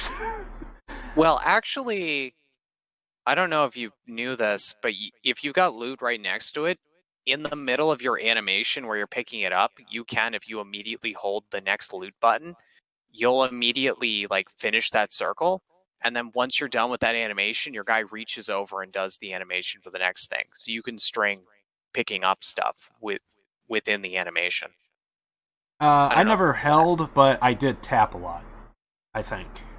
Yeah, you can do that with like a bunch of stuff next to each other. You can like finish the hold it to pick it up thing before your animation's done, and then you just go and just start picking up things. All I just know is I would come across like loot chests, and they do the animation to where you open it, you look inside, and you could pick which one you want, and it's like, just grab everything, dude. Yeah, sometimes that was a little annoying, especially when it was like, you're full on this. Oh, You yeah. can't Oh, grab God, it, and yes. trying to look past it to the Yeah. thing that's on the other side. Okay, yeah, that's annoying. Exactly. So, yeah, that was like a small detail that I just, And then, at least with me, I gotta know if you noticed it. Did you at all feel like Arthur was basically like a derivative of just basically Marston? Like, if it was him in this situation, wouldn't you think you would be doing the exact same thing? I don't.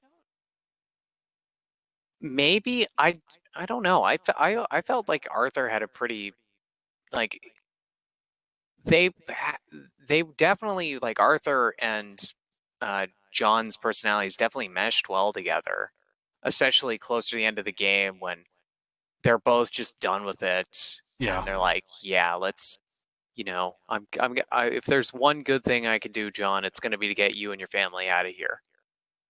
And I felt like they had pretty unique personalities. I mean, yeah, I guess they have similar sort of morals and kind of goals, but I felt like Arthur and John are pretty different. It's just like, yeah, go ahead if you have more. I mean, yeah, I think that would they do a lot of the same stuff in some situations. Like in side quests, yeah, they do. Well, obviously they have to do the same stuff because both characters are able to do side missions. I guess just in general,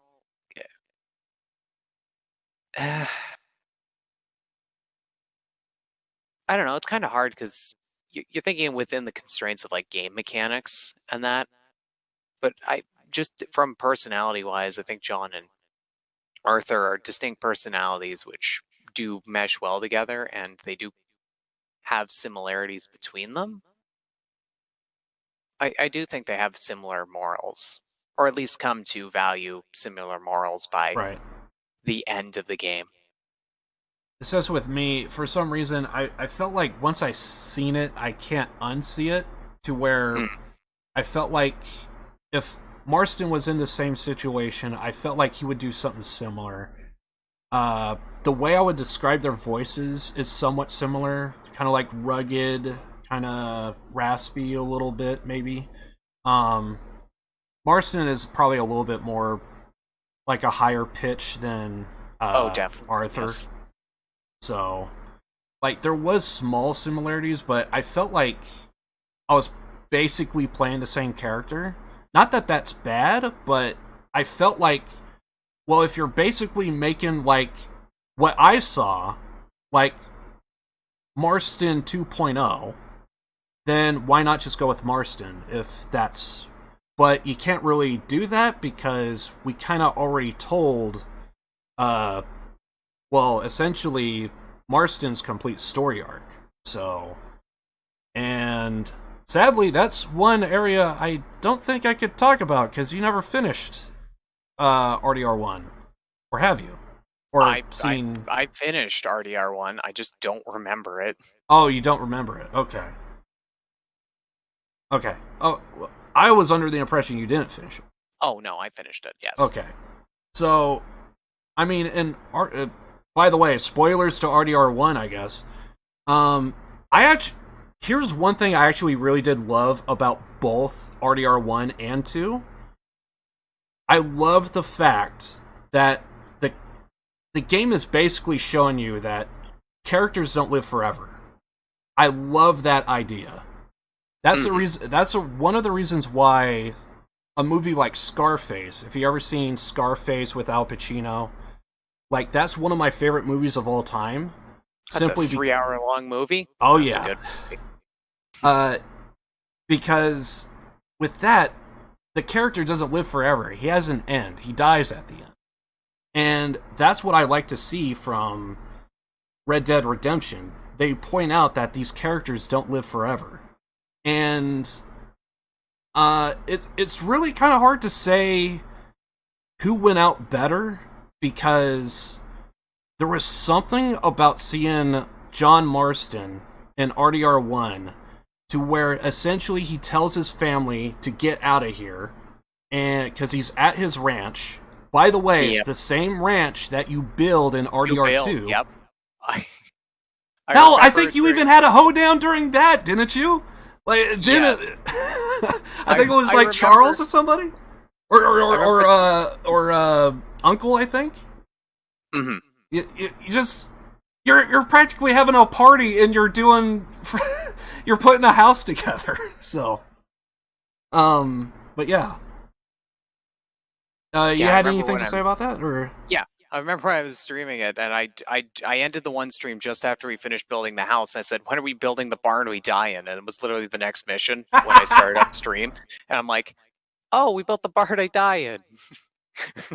I even walked out of it. I'm like, I pushed it open, pulled out my 6-shooter. Oh, nice. And I'm like, yeah, this looks like a great place to die. I'm just like, man, I die here in the next game. But for me, there was just something about seeing Marston in RDR1 to where he's telling his family to leave, and you can see it, it's written on his face. He knows his fate. And does he back down? No, he swings those doors wide open, and he faces the entire barrage that is facing him, and he doesn't back down. There is something about that final stand that I just thought was poetic, at least in my opinion. So, to see that, like, you can't undo that. Like, that was just too good. So because of that, you can't really go back and redo, like, Marston's story again, because I thought that was just too perfect. At least if in I my could quickly add, like, Go ahead. I love that they force you to have your starting pistol in there, and there's like 10. There's at least 10 or so guys, and there's only 6 bullets in your revolver. So you know as soon as the Deadeye goes up, which is just automatic, and I think it goes until you click 6 of them, or at Mhm. least fire your 6 shots. But it's like, like at that moment, you're not getting out of there alive, and it's No. you're just gonna take as many as you can. Exactly. Also, in that particular playthrough, I think I had tried to do it every single time I come across it. I want to see fucking Ross and his bitch, so that way I could just shoot him right in the face. If I go down, I at least want those 2 guys to go down with me. Well, you get to kill him as crap. His son's name is Jack. You get to kill Ross's Jack. Oh, right. Yeah, that is true. That is true. In the epilogue, yeah. Well, I guess the epilogue was the whole like getting your ranch back up in order, which I love that. And you go back to Miss. Oh God, the name of the ranch, McFarlane. To Miss McFarlane, and it's like, oh, it was so great. And I love the vibes of that were in that first game's epilogue, and then it was much like that in 2's epilogue, though there was a lot more action and that in 2's epilogue than in the first one, where it was just all good, and then the Pinkertons have come to finish you off. Right. Yeah, I think I will agree there, mainly because I did feel that too once it got to the epilogue. It almost felt like a restart button, like you're starting over from the very beginning, even though this is like the end of the game. I did feel that way in both of them, but it definitely... I love that feeling. It was a great feeling, actually. Although, I hated the idea that I looted all of the treasure hunt places. When it went back to Marston in RDR2, God, I didn't leave them any gold. I went from like $5,000 to like what, 500, 200? I think I had 10,000 in cash on Arthur and $7,500 in gold bars on Marston. Or not on Marston, on Arthur, and I'm like, man, you just don't have any of that. Like, you just got to start all over. I honestly felt like just doing like, not like a full restart, but like, I actually saved every portion. I think I could actually go back and replay my original playthrough from whatever game save I started the day off of. Because every time I saved it, so that way if I mess something up, I could just go back to the last stream I did, and like in game save form, and just like reload that. And so apparently I didn't do it, but I had it in my head. Should I go back and do my other should I go back a couple of game saves so that way I could actually back off from some treasure hunts and just have Marston have a few of them, so that way I don't feel as poor. So, yeah, that was going from all that money to almost what to me it felt like zero. And I think you're right. Maybe I had something like maybe like closer to like 9,000. Well, I forget how much money I had. All I just know is it was money a lot. means nothing after like 2 hours in the game. I mean, to be fair, you only just need money to like just get the guns and maintain those guns. After that, money's kind of worthless to a degree. Because I can't really think of like too many things that you could buy. Like, oh man, I gotta save up money to buy this. It's kind of not like that. But the White Arabian you can get for free, which I was so sad. Having to, my White Arabian died because it was with Arthur. I'm like, oh no, my horse. Feels when bad. When that scene happened, and I'm like, no, my horse. Then suddenly there's a new, there's all the new horse breeds. All of a sudden, once you're done the main game, right? I could think, is it Rebecca or Rachel? That's the name of Marston's horse. I think that's a Belgian draft or something. I forget. Or I don't know, something. It's Rebecca or Rachel. can't remember what the name of the horse was. But yeah, there was all those new horse breeds that are just suddenly there after that. Which I think it's funny that the entirety of the game is like you can't go to any of the places you went in the first game until you're done the main story. I tried to go to I tried to get to Tumble to like to I thought the dead zone was only in like the West Elizabeth part. It's not. I made it into New Austin, and it's red all the way there. You can see on the map where suddenly like with the path I went and then where I died, because it's just like it just stops from my discoveries. Yeah, I think for me, I think I remember. I think I was Arthur, and there's like little tasks that the game kind of gives you, and I think Jack, there was a toy that he had that was back in Blackwater, and it was like, but we can't go back to Blackwater. That's a red zone. So I remember thinking, how the hell are you supposed to complete that task if it's in a red zone? So I never did it. And then obviously I completely forgot about it and didn't realize it until after I beat the game.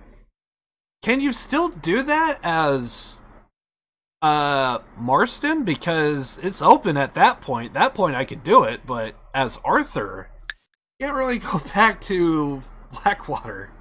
I doubt it. It's years. It's years later after that point.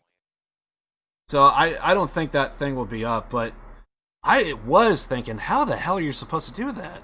Because if I remember correctly, I think there is a toy that, and I don't know what kind of type of reward you would get out of it, but other than probably like maybe a trophy or some kind, like on Steam or something. But yeah, it was just I heard what he said, like, oh, it was that. Oh, I could give you that toy, boy. Where is it? It's back in Blackwater. Oh, and then it's like, well, we kind of had a big fuck up in Blackwater. We can't necessarily. And obviously, it's like, so. I like how no one, like through the entire game, there's never explained what happens in Blackwater. It's like, yeah, it's never explained. No idea what happened there. It just went to shit, and it's 99% probably Micah's fault because he was the rat the entire time. To be fair, they could possibly explain it in the multiplayer. That's bullshit. Because guess who lives with her husband in the multiplayer? Let me guess, Sadie Adler. Yep, bingo. So apparently so in the multiplayer you might actually have to, there's probably an update, or maybe there's like an actual mission or quest or what have you that might explain a little bit more of what happened in Blackwater. But I don't know. All I do know is in the multiplayer, Sadie Adler does live with her husband, so there is a time gap between when the game starts in single player campaign compared to the multiplayer. So yeah, maybe that's a thing, but honestly, the better option, and I hope this is the option that they do go, that probably opens the door for a RDR3. Is maybe RDR3 tells the story of what happens in Blackwater. That's the story that I'm hoping isn't it revealed at the end of the game that Dutch had the Blackwater money the whole time? I think so. That sounds right. Micah says, like, we got the Blackwater money. We can go and stuff. Trying to still be like, hey, no, I'm not the bad guy. Dutch, listen to me. I've been putting honey in your ear. Come on, listen to me. Big reveal as Arthur?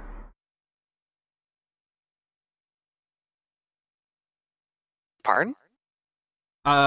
Is that what you mean? Big reveal as in you know where the money is as Arthur? Oh, no, I mean, like, that Micah says that they have the money from Blackwater.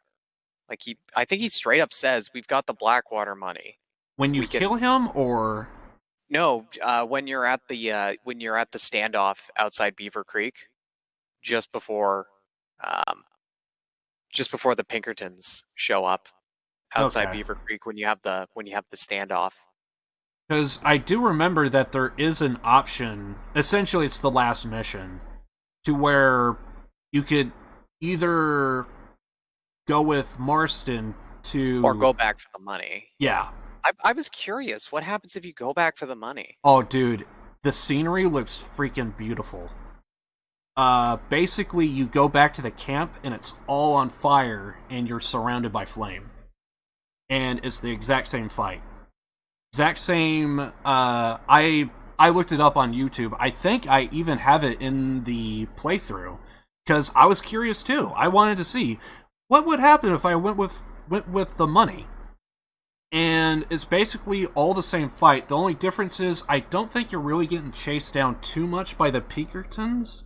Because at one point, if you go with Marston, at one point you have to fight off the Pinkertons. But you really just fight them going to... And I think you could take the money, but on the way out, that's when you run into Micah and get into a big fight. There you go. And for some reason, the entire place is on fire, and yeah. Looking at the scenery, I was like, God, I went with the wrong playthrough in terms of scenery. Like for the fight. For the fight. Oh, for the fight, yeah. But I think for the emotion behind it... Oh, yeah, the emotion side, dude, better. Being able to see like, a freaking Arthur's sunset. like, hey, John, go. I'm going to hold him off. And I thought it was going to be... Which I was impressed they didn't do, is that I thought it was going to be like the end of Red Dead 1, where I'm fighting the Pinkertons, I get shot up and killed. Right. But no, you end up with that fight with Micah, and then eventually your TB gets to you. But you've sort of like you've said your piece, you've done all you could, and you kind of die as peacefully as you can at that point.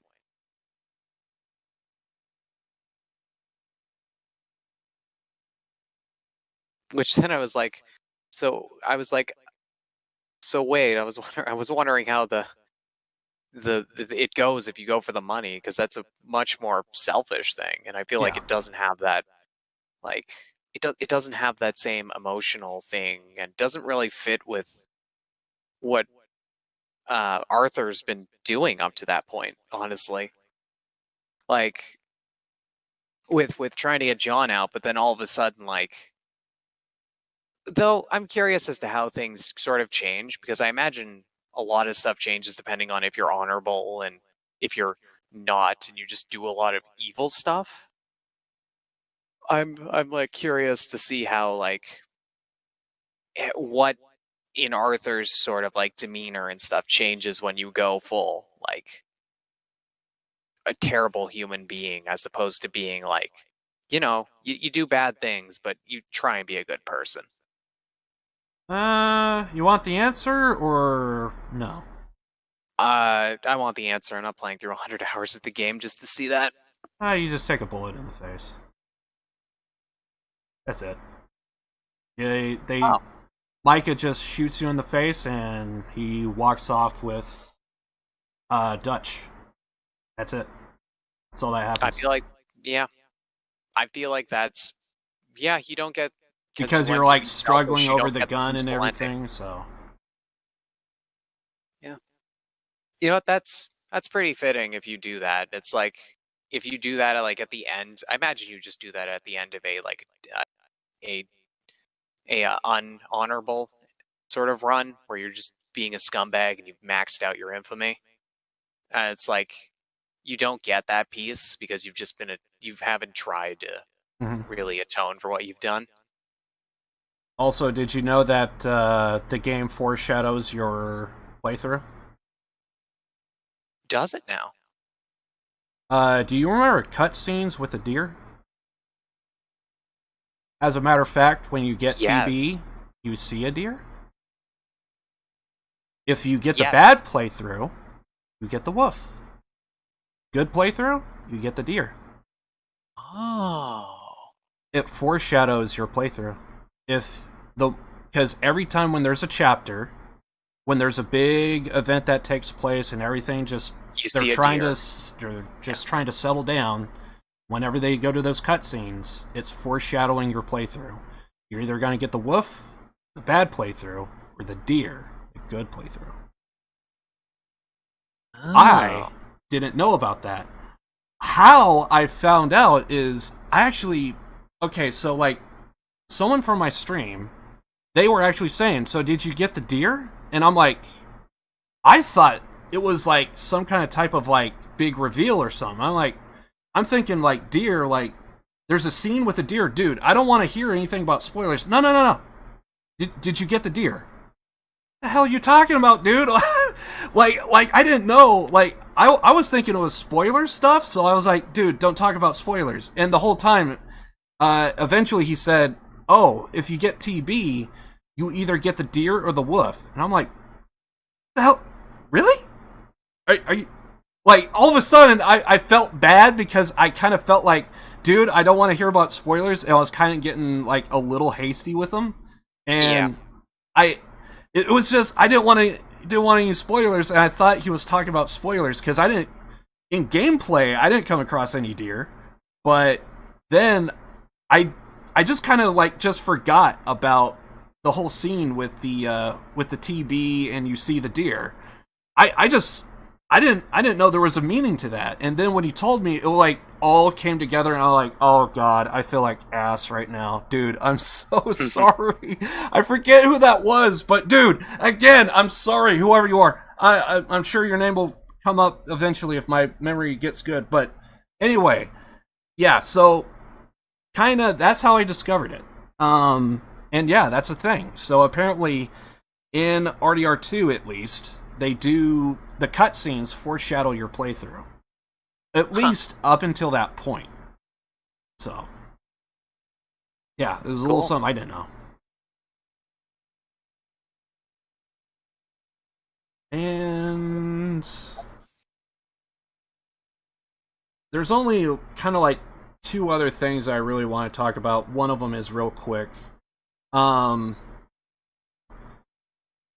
It would have been awesome if Landon Ricketts was able to make a comeback and like make an appearance in RDR2, but for those that don't know, Landon Ricketts in RDR1, he's the guy that you meet first in Mexico, if you remember him. He's kind of like he's supposed to be kind of like Wild Bill Hickok in a way in real life. Except kind of done in like a GTA kind of fashion, with lore and everything. Is he that one like retired gunslinger that you meet in like the one like hotel kind of area down in Mexico?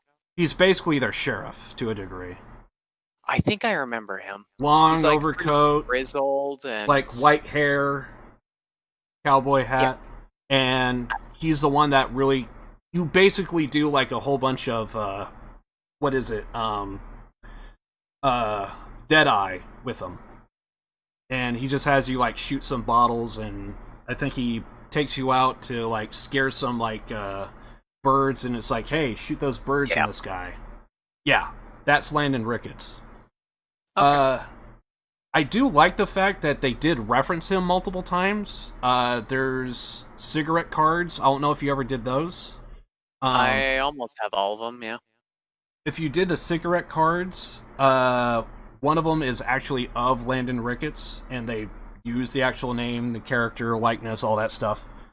And then, of course, I think there's even a shootout to where I think Sadie's going off, and you hear Arthur say, man, you're like a real Landon Ricketts. You need to calm down over there, or something like that.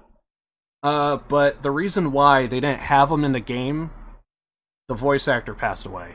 So, because, and apparently the voice actor is actually from, basically he was a real actor in like the 1950s, and he actually did a lot of kind of like the westerns back then.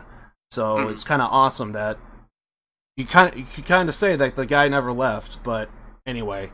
And the sad part is, I didn't know this, but he actually died after the release of RDR1. So, like, he probably didn't even know like how well his performance was because the game wasn't even released yet.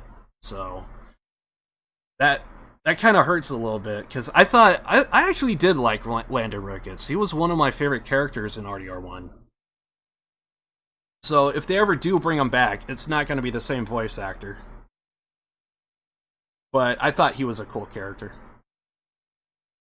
And then, of course, I think I have to show this.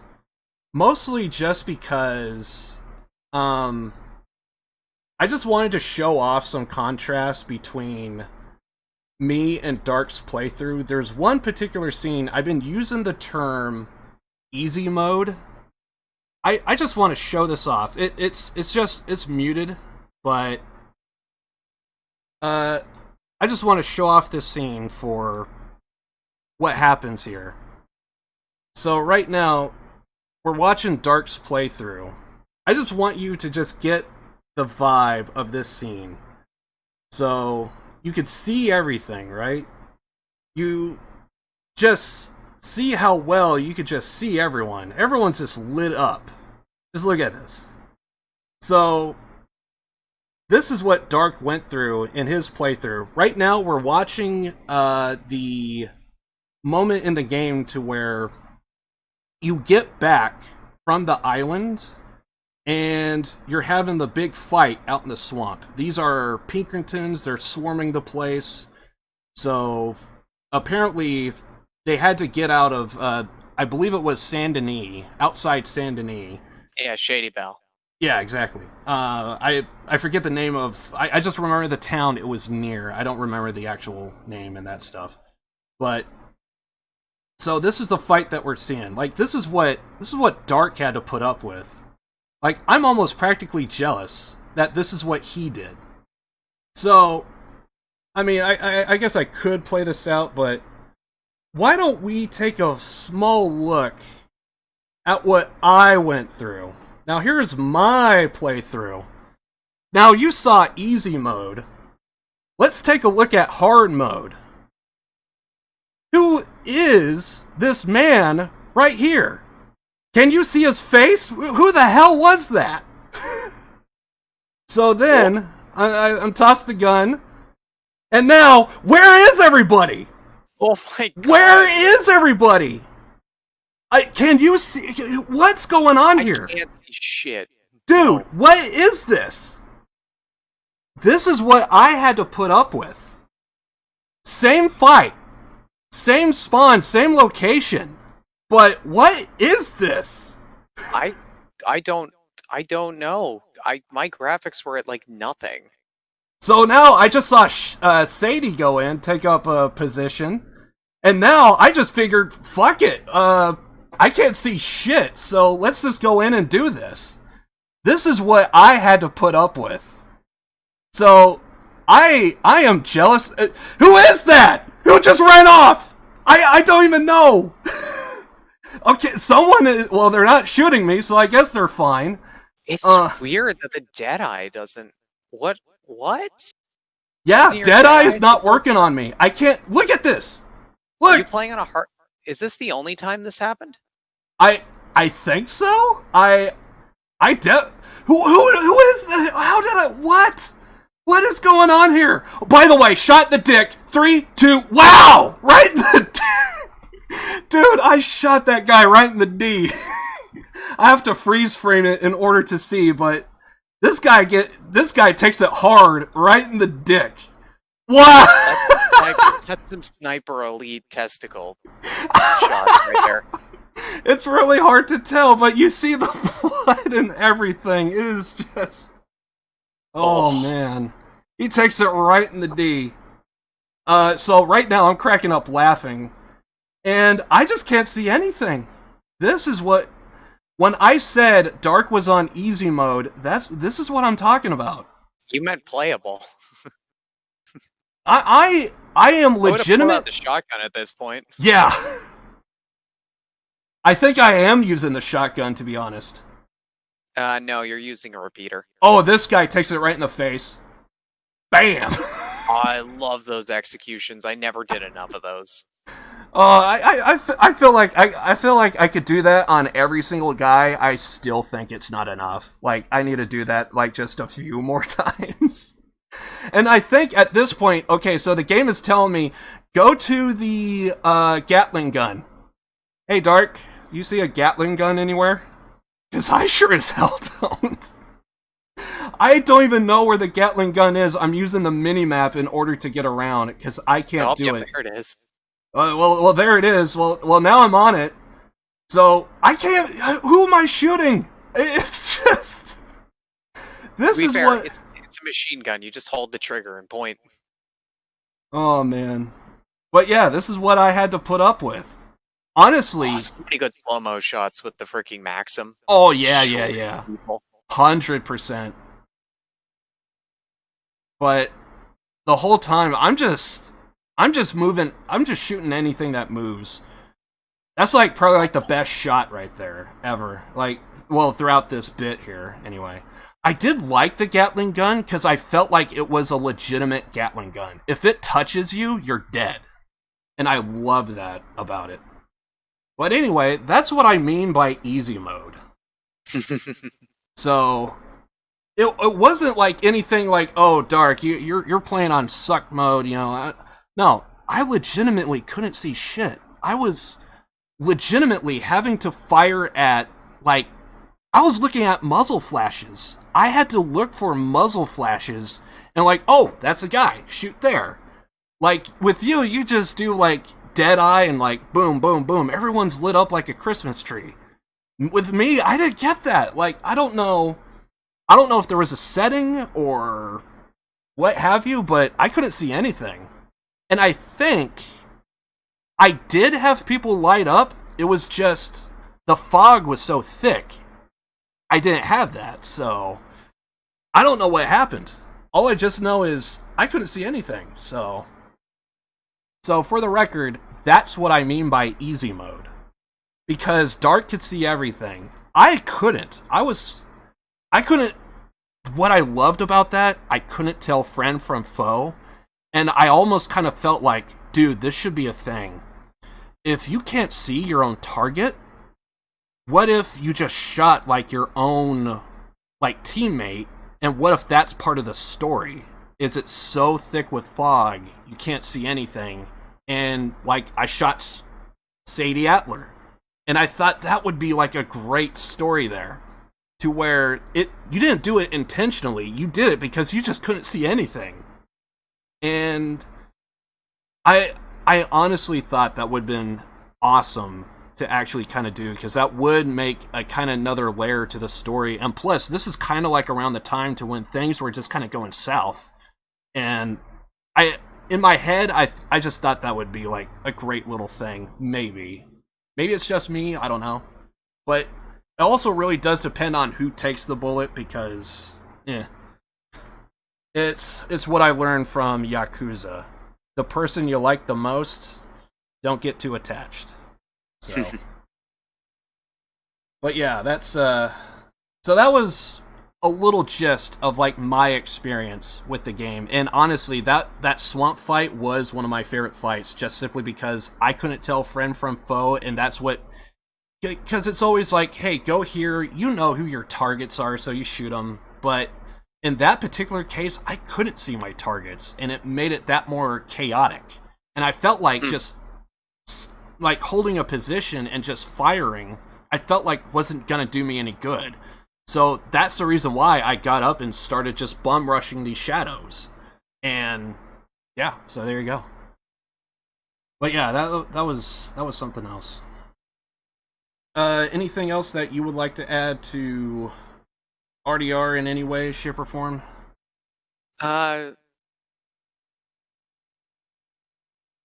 No, I absolutely, I think I don't think I have anything more to add to it. I can't think of anything. I loved the game. I never got to experiment with the hats because I never took the Viking helmet off. I noticed. Which I noticed. The one benefit, I think the Viking helmet is the only hat that will not fall off, no matter what. I think every other hat in the game will fall off, except the Viking helmet. At some point, I do need to go back and actually do it, but I've been kind of doing these like music videos for video games. I call them like Swan Song. I have one up for Yakuza 0. Oh, right, the one I can't watch, yeah. I need to finish the RDR2 one. I absolutely love it. I love the song I picked. I like the scenes I went with. I feel it works. The only problem is, I gotta get back and like actually finish that. But yeah, for me, I would say the game is definitely good. It is good in so many ways, but going through Persona 4, going through Yakuza, I seen better. I seen what good and great really is. And in comparison, there is no comparison. It's no contest. I mean, RDR is still good overall, but it's definitely no Persona. It's definitely no Yakuza. Even Yakuza 1. Hell, I think even Yakuza 2. And that was like my least favorite of all of them. I think even Yakuza 2 had a way better overall than RDR 2, at least in my opinion. But I'm still not going to take back anything that I said. It's still a good game. I still would recommend it. I don't probably get it on a sale if you can, but yeah, it's definitely good for what it is. Probably overall as a game, it's probably more enjoyable to do RDR2 than maybe Yakuza, but story-wise, it's no contest. The better one definitely goes to Yakuza 0, Yakuza 1, Yakuza 2, Persona 4. Those are way better, in my opinion.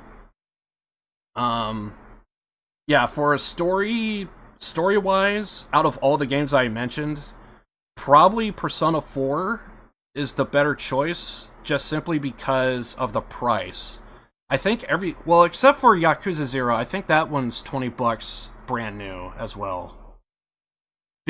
And for the record, I'm also adding in price. I'm not just going by, like, best game overall, I'm going by price as well. And price, right off the bat, I actually forgot that Yakuza 0 is actually 20. So, actually, between Persona 4 and Yakuza 0 is definitely, story-wise, kind of the better way to go, because like those two are like $20, while I'm pretty sure brand new, this game is still at $60, so you can find it for a discount, but it's gonna vary on how much, where you go, if you get it on Epic, if you get it on Steam, or some other third-party site. Definitely try websites like Green Man Gaming or Frackle, I think is the name of those sites.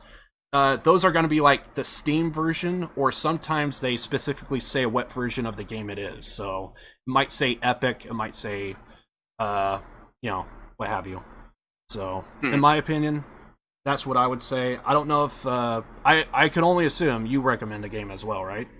100% I recommend this game. It's fantastic. And, yes, the prologue's a bit of a slog, but if you can get through the prologue, you will absolutely love the game, the rest of the game. And hey, if you like the prologue, then wow, congratulations, the game just gets like infinitely better from there. Yeah, I definitely thought the one thing I will say when you are in Marston, the one thing I did like, before we move on, the one thing I will say I do like, I did like the reference of the pose of the cover art from RDR 1 being done in RDR 2. I thought that was awesome. I actually questioned if it was a sawed-off he actually did carry in RDR 1. I actually drew a blank on what gun it was, and it turns out it was a sawed-off. And I love the pose because it was spot on, exactly like how RDR1 cover art is. So I thought that was kind of awesome. Also, you gotta love the idea to where Marston is trying to change, and he has that moment on the boat, the little boat, and he essentially proposes to Abigail. I thought that was awesome. Oh my god, when he uses the ring Arthur gave Yes! to You remembered the ring! Exactly, oh my right? God. I was like, oh my god, he's gonna use Arthur's ring. Oh.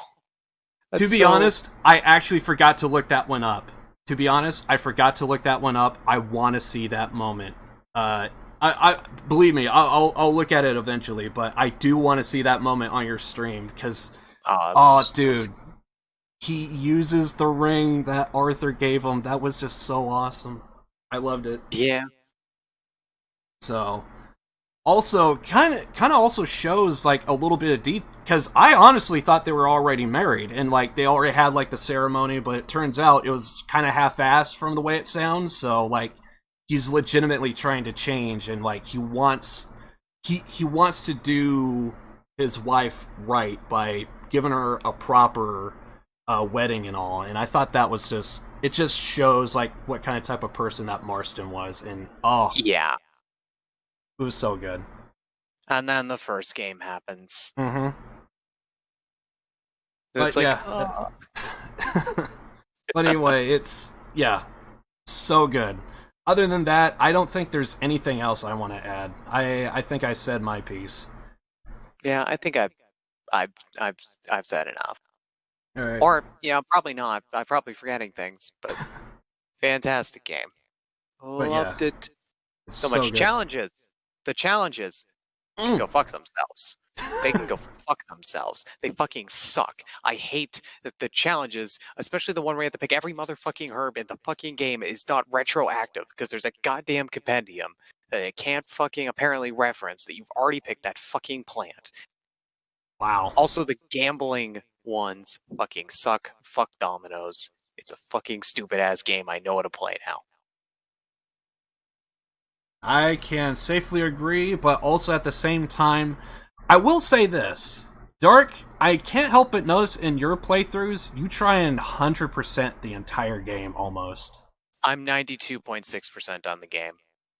I do casual playthroughs. I mostly just play the game for story. And yeah, so just for the record, I thought it was terrible that I saw you try and play shogi in Yakuza.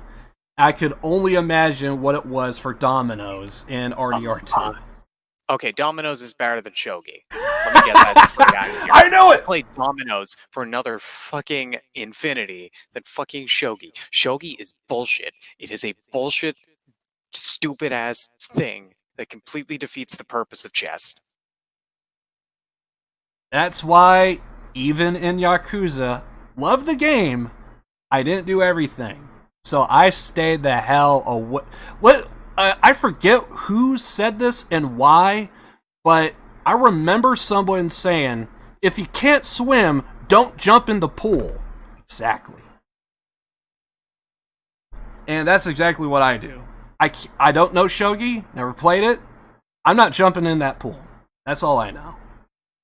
So if you can't swim, why are you jumping into pools? It don't make sense. I forget where I heard that, forget where I seen it. All I just know is I thought the joke was funny at the time, and it's relevant. There's just some things you just don't do. Shogi, and at least for Darking, I feel like I played dominoes before, but I actually played real dominoes with people and actual physical domino pieces. I remember playing it. I felt like I got it, but I didn't. I can't remember how well I did, but I remember playing it. Anyway. But yeah. And we could only go on to Artist of the Week. Let's end this goddamn stream. Oh no. You want to go first or me? Sure. Okay. So the group I went for is Dragon Force. Because I was like, I need a group. And I was like, sure, Dragon Force. I've been listening to them. And I've been kind of using their music for sort of like opening stuff because they've said officially that like, hey, you're good. Our newest 3 albums, you can use those on Twitch. That's fine. You can use them for your streams. I'm like, cool. I've got the bio on Spotify. It's got a bio.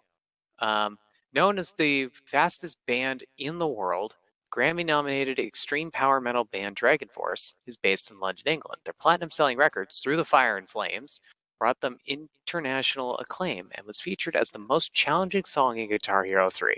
Dragon Force's energetic and humorous live performances have won them fans on every continent. The group is known for their long, complex, and fast guitar solos performed by Herman Lee and Sam Topman, who founded the band after meeting through a classified ad in 1999. Since then, the band has released 8 studio albums, including Valley of the Damned, Sonic Firestorm, Inhumane Rage, Ultra Beatdown, The Power Within, Maximum Overload, Reaching into Infinity, and most recently, Extreme Power Metal in September of 2019. Drawing from a wide range of influences, the band's sound combines the sing-along chorus of classics 80 rock with triumphant, uplifting melodies and fantasy-themed power metal-inspired lyrics. As a nod to their passion for all things video game related, the band frequently incorporates retro game sounds and melodies into their recordings and live shows. Which all of that, I was like, yep, that's like the perfect words to describe Dragon Force songs. I think most of the songs I've heard from I'm referencing, Extreme Power Metal, which was, and Reach into Infinity, which are their 2 most recent albums. And I love listening. Some of the songs I'm like, I'm not entirely sure. Like, some of them I know for sure what they're referencing sci-fi wise, like Last Dragonborn, that's obviously referencing Skyrim.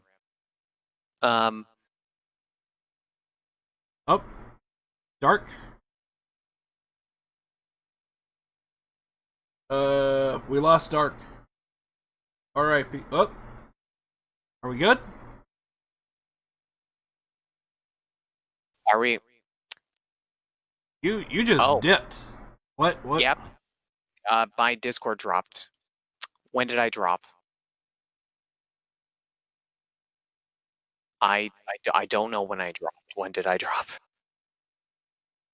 I don't know. You kind of went out just recently, so it's not. Okay. What was the last thing I said? It sounded like you were trying to sum up, kind of like what you were doing. I heard something about Last Dragonborn was Skyrim, and I think after that you kind of dipped. Okay, and then Troopers of the Stars is a reference. Well, it's a song that's like inspired by Starship Troopers, which is very evident in the lyrics. I'm like, oh my god, this is about Starship Troopers. I'm trying to think of. I don't know. I didn't. None of the other ones had any lyrics that like stood out to me, which is when I'm going to look in like, what's this referencing? I'm like, oh, that's stupid obvious. Why didn't I think of that game? But yeah, they're a fun metal band. Their songs are very long, but man, their guitar stuff is fantastic. I mean, when I'm like, oh, these are the guys who do Through the Fire and Flames, which I feel like anyone both seriously like that song or just the meme of that song knows Through the Fire and Flames. Right. And just on Spotify, let's see, for their number 1 song on Spotify is Through the Fire and Flames with 101, almost 102 million listens. Their number 2 song has 28 million. That is nearly 5 times higher than their next most listened to song. So it's safe to say that Through the Fire and Flames is an exceptionally popular song that people listen to a lot, and would definitely be what the band's most known for. But I don't know what else to say. I'm relatively new to listening to the group. Okay. I like their music, and I like the the fantasy sci-fi sort of inspired stuff by it, and also like the guitar stuff is great. I love the guitar in their songs. They're just fun background songs, and some of them they have their one song is like a cover of like the Titanic song "My Heart Will Go On," which I've never been any kind of a fan of Titanic or really like that song, but the Dragon Force cover of that song is amazing. Right. I'm like, I love it. I'm like, oh wow, this is great. They should have used this in Titanic, even though that wouldn't fit with the movie. But maybe it's the better version of the song. But that's all I can think to say of Dragon Force. Yeah, I actually did kind of like them a little bit. But this is just me just nitpicking. That's all it is. They are good. I will say that. They are really good. The only problem is, I feel like there's a lot more emphasis on the guitar solos than like, kind of like the guitar riff, the melody to it. That's just me just nitpicking. But other than that, because like, part of the reason why I like the songs that I do, I like to hear like a good riff. I like to let the music just speak for itself. Kind of my art, kind of some of my the songs that I went with for my artist of the week. I kind of did the same. I'll get into that later, but yeah, it's kind of like that's like the only problem that I had with the band. Other than that, they're actually really, really good. Definitely, there's a lot of techniques. I love the finger style that they're kind of doing.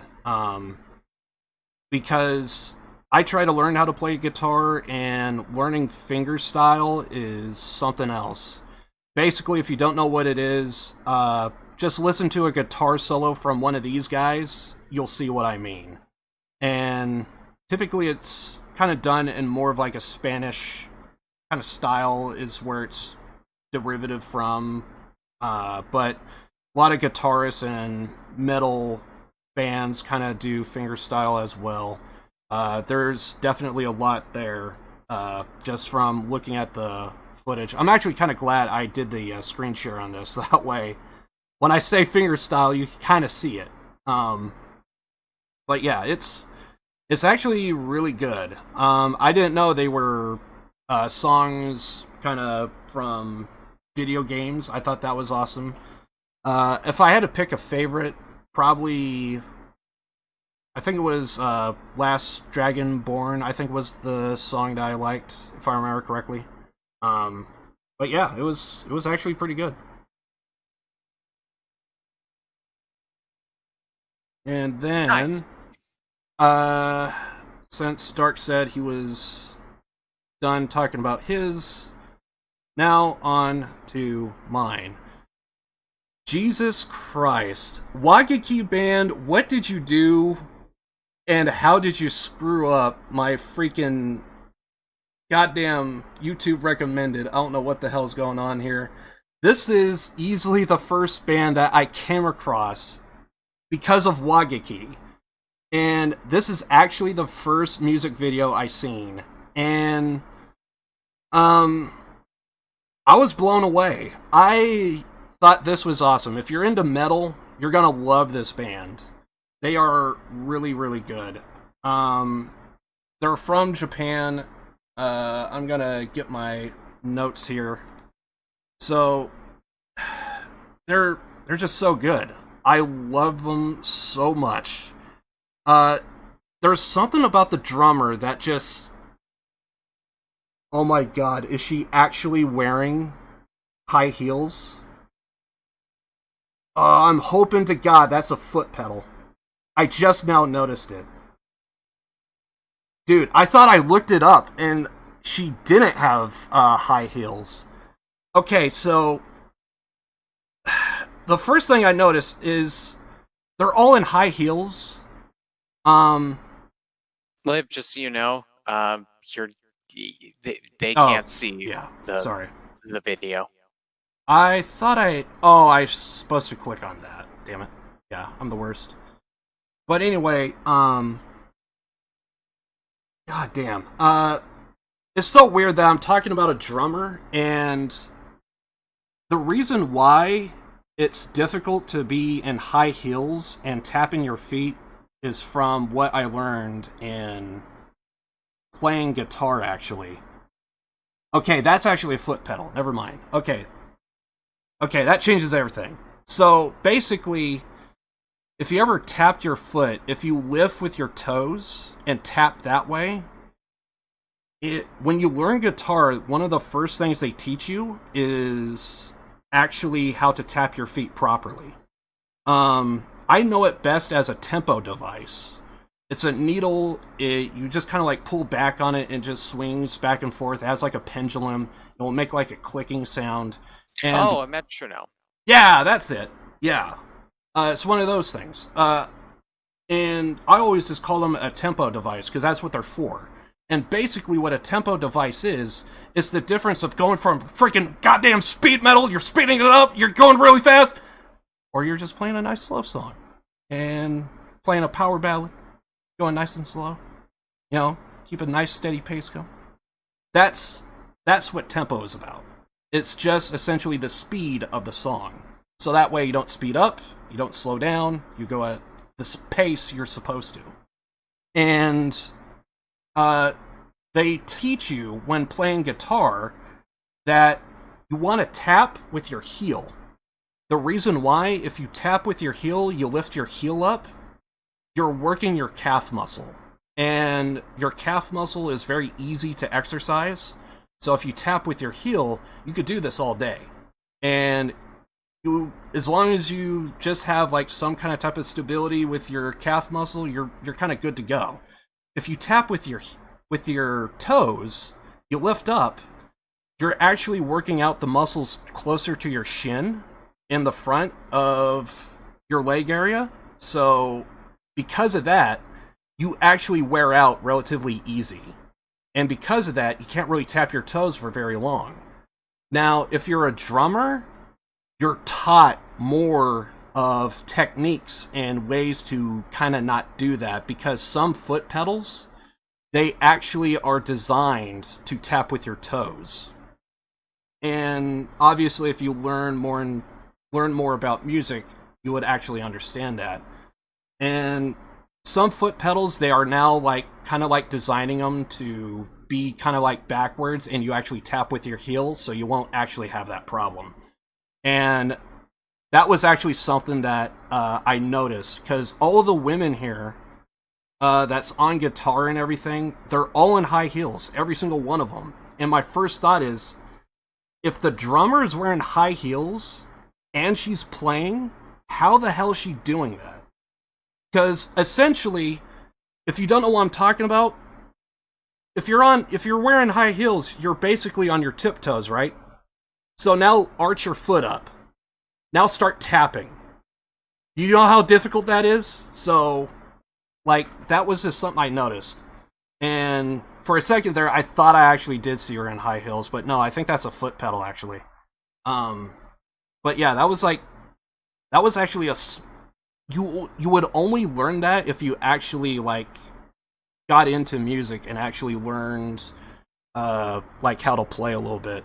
But yeah, that was just something I just kind of noticed. I forget what it was, but I saw something, and she was, like, wearing, like, normal shoes, but Because if she's wearing high heels and working those goddamn foot pedals, you use foot pedals to use double bass. Double bass is used a lot in heavy metal. Motorhead, my favorite band of all time, they were actually one of the first bands to actually do that. It's in the song Overkill. That's a whole nother story there, but anyway. But yeah, I discovered this band. I'm actually relatively new to them as well, so I don't know too much about them. I'm still learning about them every day. So like the band members are, for the record, I think her name is Asaki Asumi. She's actually the lead vocalist. She's the one that's in kind of like a dark dress there. She's the one that's mostly singing. She was the last member added, but she was in the band since the very first album, so pretty much like they were a 4-piece before that first album, but she came along and they already was in work with the new album that they were kind of doing, so she was the last member added, but she was added like late, if that makes sense. They were a band, I think, since 2013, still going strong to this day. And then the original band is Miku Kabato. By the way, I'm probably going to be botching names left and right, so I do apologize in advance. Kunami Tono, she is the lead guitarist. Miku Kabato, she's on rhythm guitar, and she does like secondary vocals. Gonna be talking about more about her later. And then there is Akane Hirose, I think is her name. She's the drummer. She's kind of my favorite, mainly because whenever I see this music video, my first thought is, how the hell does she keep that little hat on her head? Liv, it's a clip-on. I don't care. I want Magic to be holding up that freaking hat, dude. And then the bassist is Miza, and basically Atsumi, she actually was singing since the age of 14. This is actually her very first band she ever joined, and it looks like she's going to be staying in it for a while. Atano, she is the lead guitarist. She's actually a big fan of Carlos Santana. I don't know too much about him, other than I do know he is, if you want to talk about greatest guitarists of all time, he's definitely in the conversation. The only other thing I know about him is the same event to where Jimi Hendrix did the Star Spangled Banner. It was Carlos Santana that actually thought he had like a couple of hours or like a day or two to actually go up on stage. And a stagehand came looking for him. It was like, you're on in 5 minutes. I'm high as fuck. Could someone take our place and we'll take their spot? We have a lot of bands. If you don't get on stage now, you lose your spot. Oh, okay then. So if you ever see Carlos Santana at Woodstock, he probably can't even feel his feet because he is so high as hell. And also with Tano, she also has been playing the piano since she was a child. Also was playing the guitar ever since she joined her high school music band. And then their drummer, Hirose, she is a big fan of Deep Purple.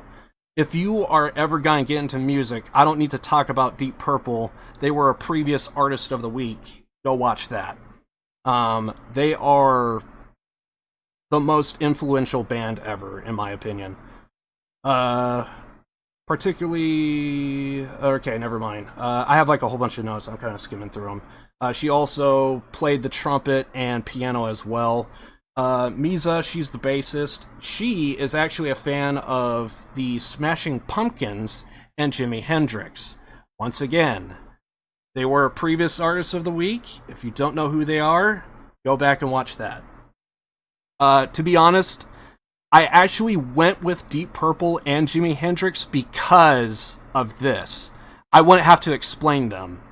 you just know because they were previous artists. So if you don't know who Hendrix and Deep Purple is, they were previous artists of the week, so go watch that.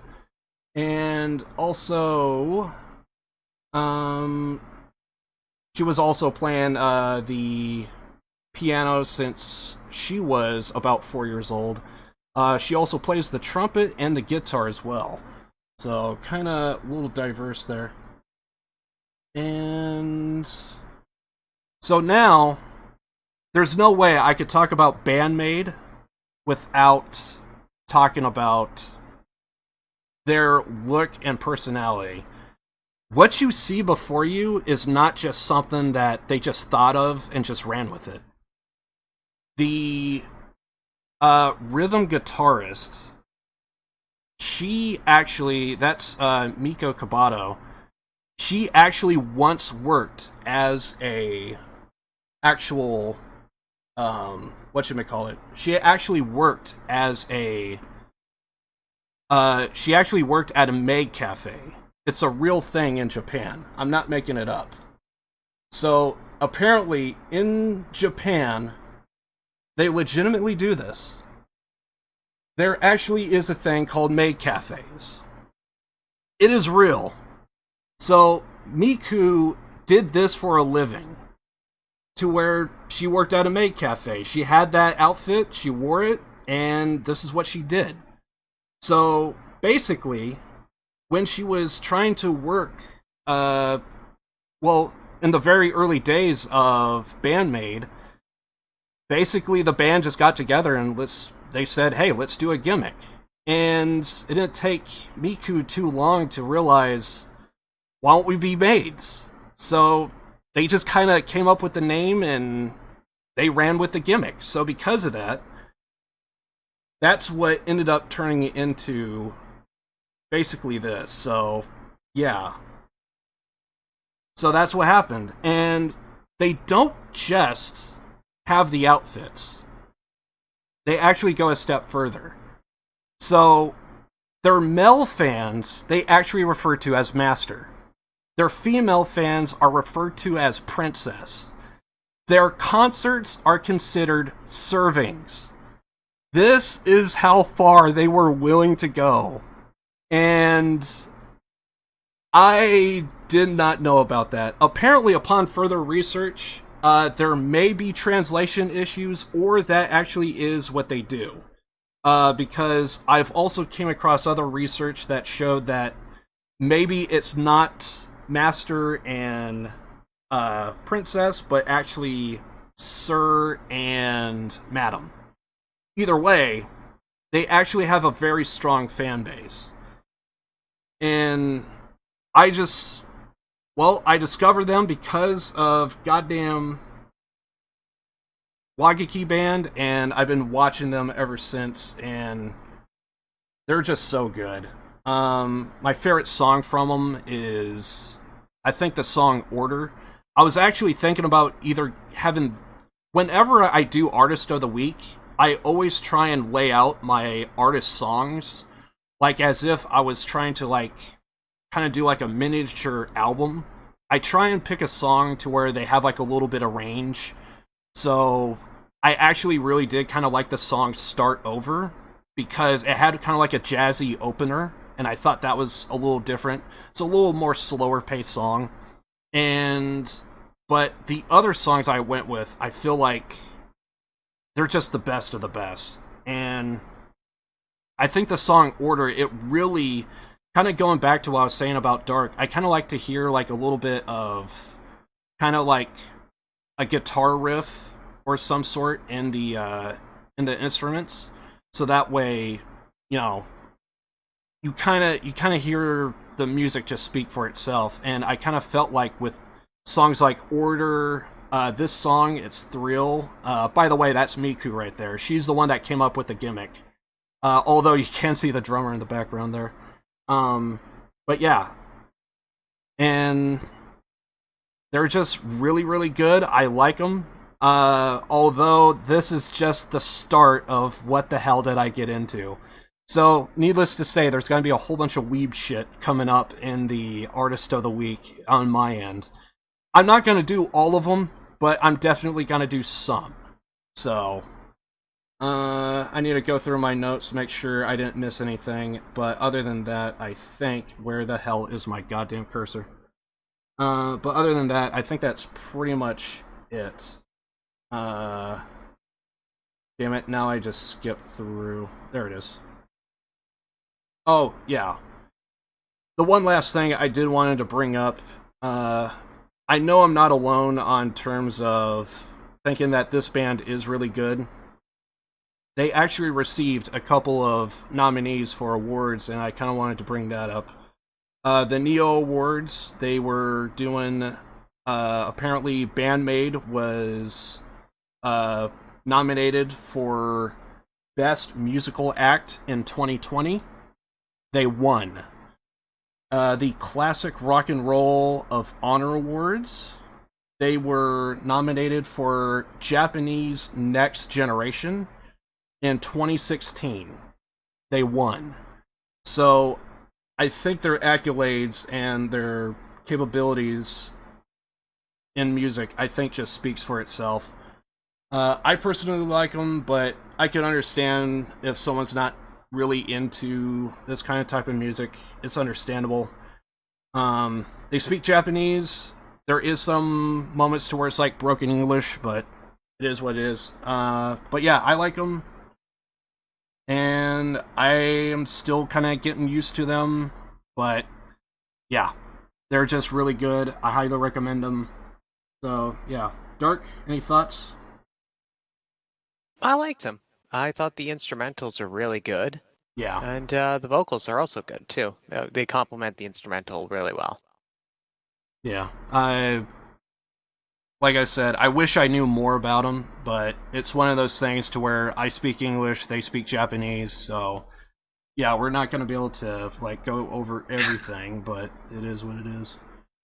But yeah, I just really like them. They're just so good. I highly recommend them. And yeah, I don't know what else to say other than probably go ahead and just end the podcast. So, Dark, we're pushing 4 hours. I would like to end the stream.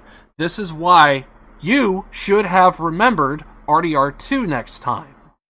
Or any other big major game that both of us played. Yep. Yeah. All right, fine. I'll do better remember next time, okay? I'm just saying. That's why we're pushing 4. That's all I'm saying. Yeah, it's also not because we have a hard time of, finishing the podcast on time. No, couldn't be. So, stuff on your stream, or just gonna skip it? Oh, stuff on my stream? Yeah. I'm debating if I want to play with Red Dead 2 story over. I want to get back. There's some things I want to play. I'd love to stream a little Rainbow Six Siege. I've been meaning to want to play that again. I've been playing Valorant it's not on stream, but I'm playing with my RP buddy Prox and like other RP friends. That's been fun. I mean, I'm not good at the game at all. I'm absolute dog shit at the game. But I'd like to maybe get some Siege streams in. I'd like to start getting maybe like designating some days for Yakuza, so I can, maybe do a Yakuza week. I don't know, like just something to move it along because I've got 200 hours left in that game or something. Well, honestly, it really depends on, because honestly, regardless of what me and Josh went through with the game, it honestly varies, because there's one part that could drag out your playthrough longer or shorter. Because you can skip it out entirely, and I believe I even put that in the bet to where, like, you don't have to do all the side quests, but I would recommend them. But the side quests are the best part of the game, though. Are you enjoying the side quests? I love the side quests, yes. Okay, well, see, I didn't know that. I'm actually kind of glad to hear that, because the side quests are only going to get better. Both in the funny area and also in... There is one seriousness. I know you're kind of at-ish.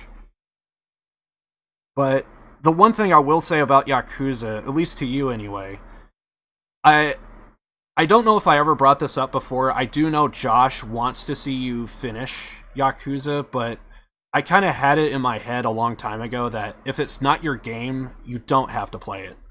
So like, when I saw you do, like, RP, I was actually kind of glad, because I felt like, okay, this is something that I know he's going to want to do. And sure enough, like, you completely lost yourself in RP. So when I saw that, I was like, yeah, this kind of feels more right that he just stick to RP, because it's probably more for what he wants his channel to be. Because basically, you're only playing this game because I bought you the game, so, which is, I mean, completely fine. But at the same time, it's like, I know Josh wants it. I honestly just want to keep seeing you actually just do RP, to be honest. At this point, you put so many hours in RP, I almost feel like I might need to call 911 if I see that you're not RPing.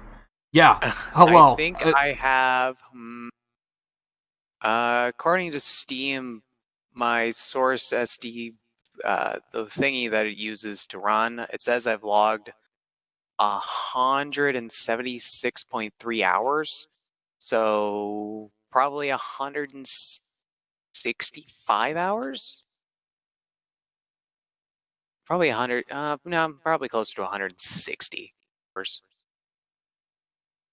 Actually, what's my collection look like? Real quick. For,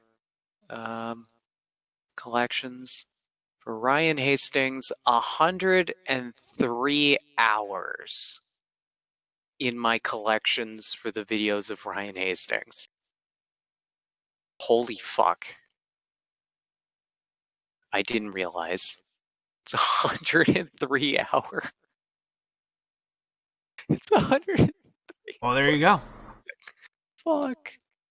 And I probably only went through maybe 5 or 10% of that, so... That's fine, I don't remember most of it. I forgot where I left off. So...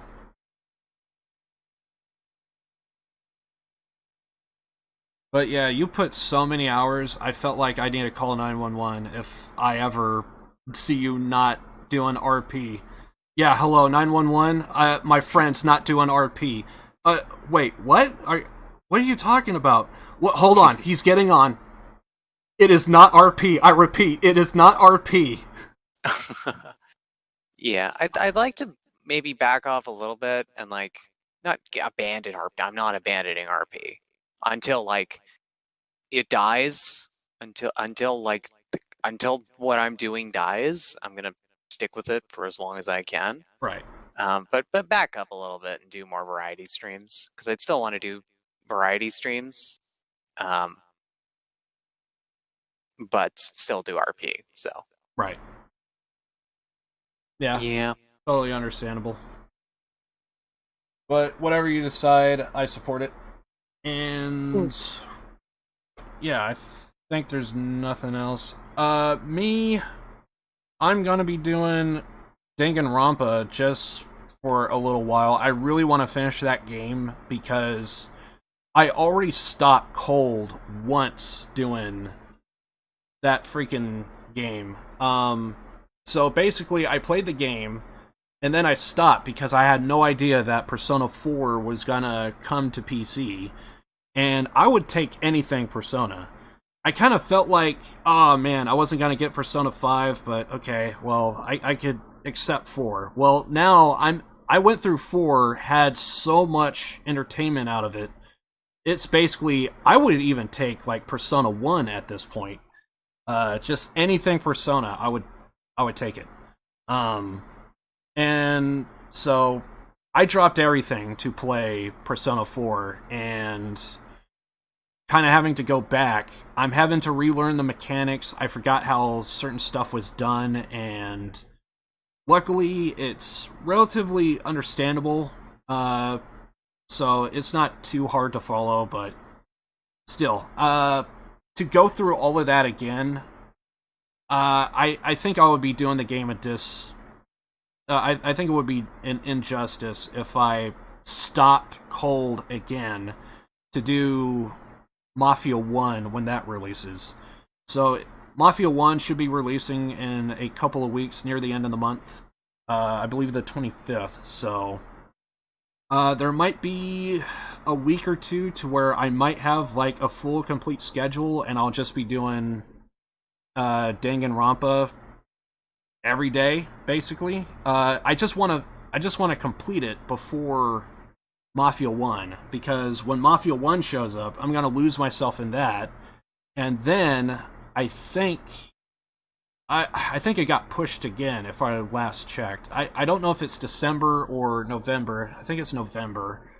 I think that's when, what is it? Cyberpunk should be releasing, unless that gets pushed. I'm actually kind of hoping it gets pushed at this point, because there's too many games coming out at once. I need a break from one. So, yeah.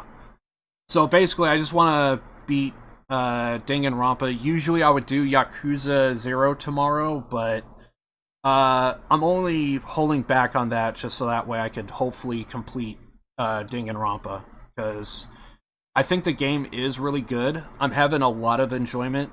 By no means is it like up there with Yakuza, but it's somewhere probably not as good. It's better than Rise of the Tomb Raider, but nowhere near as good as RDR2, if that makes any sense. So, it's slightly below or at RDR2, in my opinion. But, of course, it's a visual novel, so gotta take it for what it is. But yeah, I'm gonna be grinding away at that. So it's gonna be a Danganronpa for a while. Hopefully I complete it. And then if I do complete it, I think I'm just gonna be doing Remnant streams, because that game, to me, is just fun. Which, also, Monday, we are gonna be doing Remnant.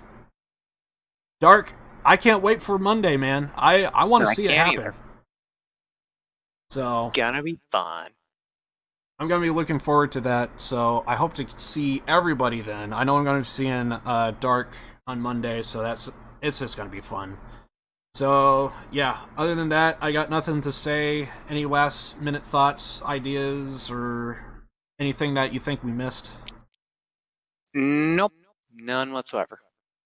All right. So I guess we'll go ahead and see you guys on the 19th. That will be when Dark is going to be hosting the podcast. So we're going to see it then. And yeah, I guess that'll be it. So I'm going to be playing some Remnant actually soon. The stream's going to go down, but I'll be back up. I'll be playing some music. I don't know if Dark's gonna be doing a stream soon, or if he's just gonna call it for today. Either way, I'm gonna be playing Remnant, so I want to take on that freaking boss, the swamp boss, and I think it might be the last boss in the swamp. I want to see what happens there. I gotta get that goddamn. I gotta get the freaking. On my main, I don't have the SMG. I need to grab that. I also need to grab the.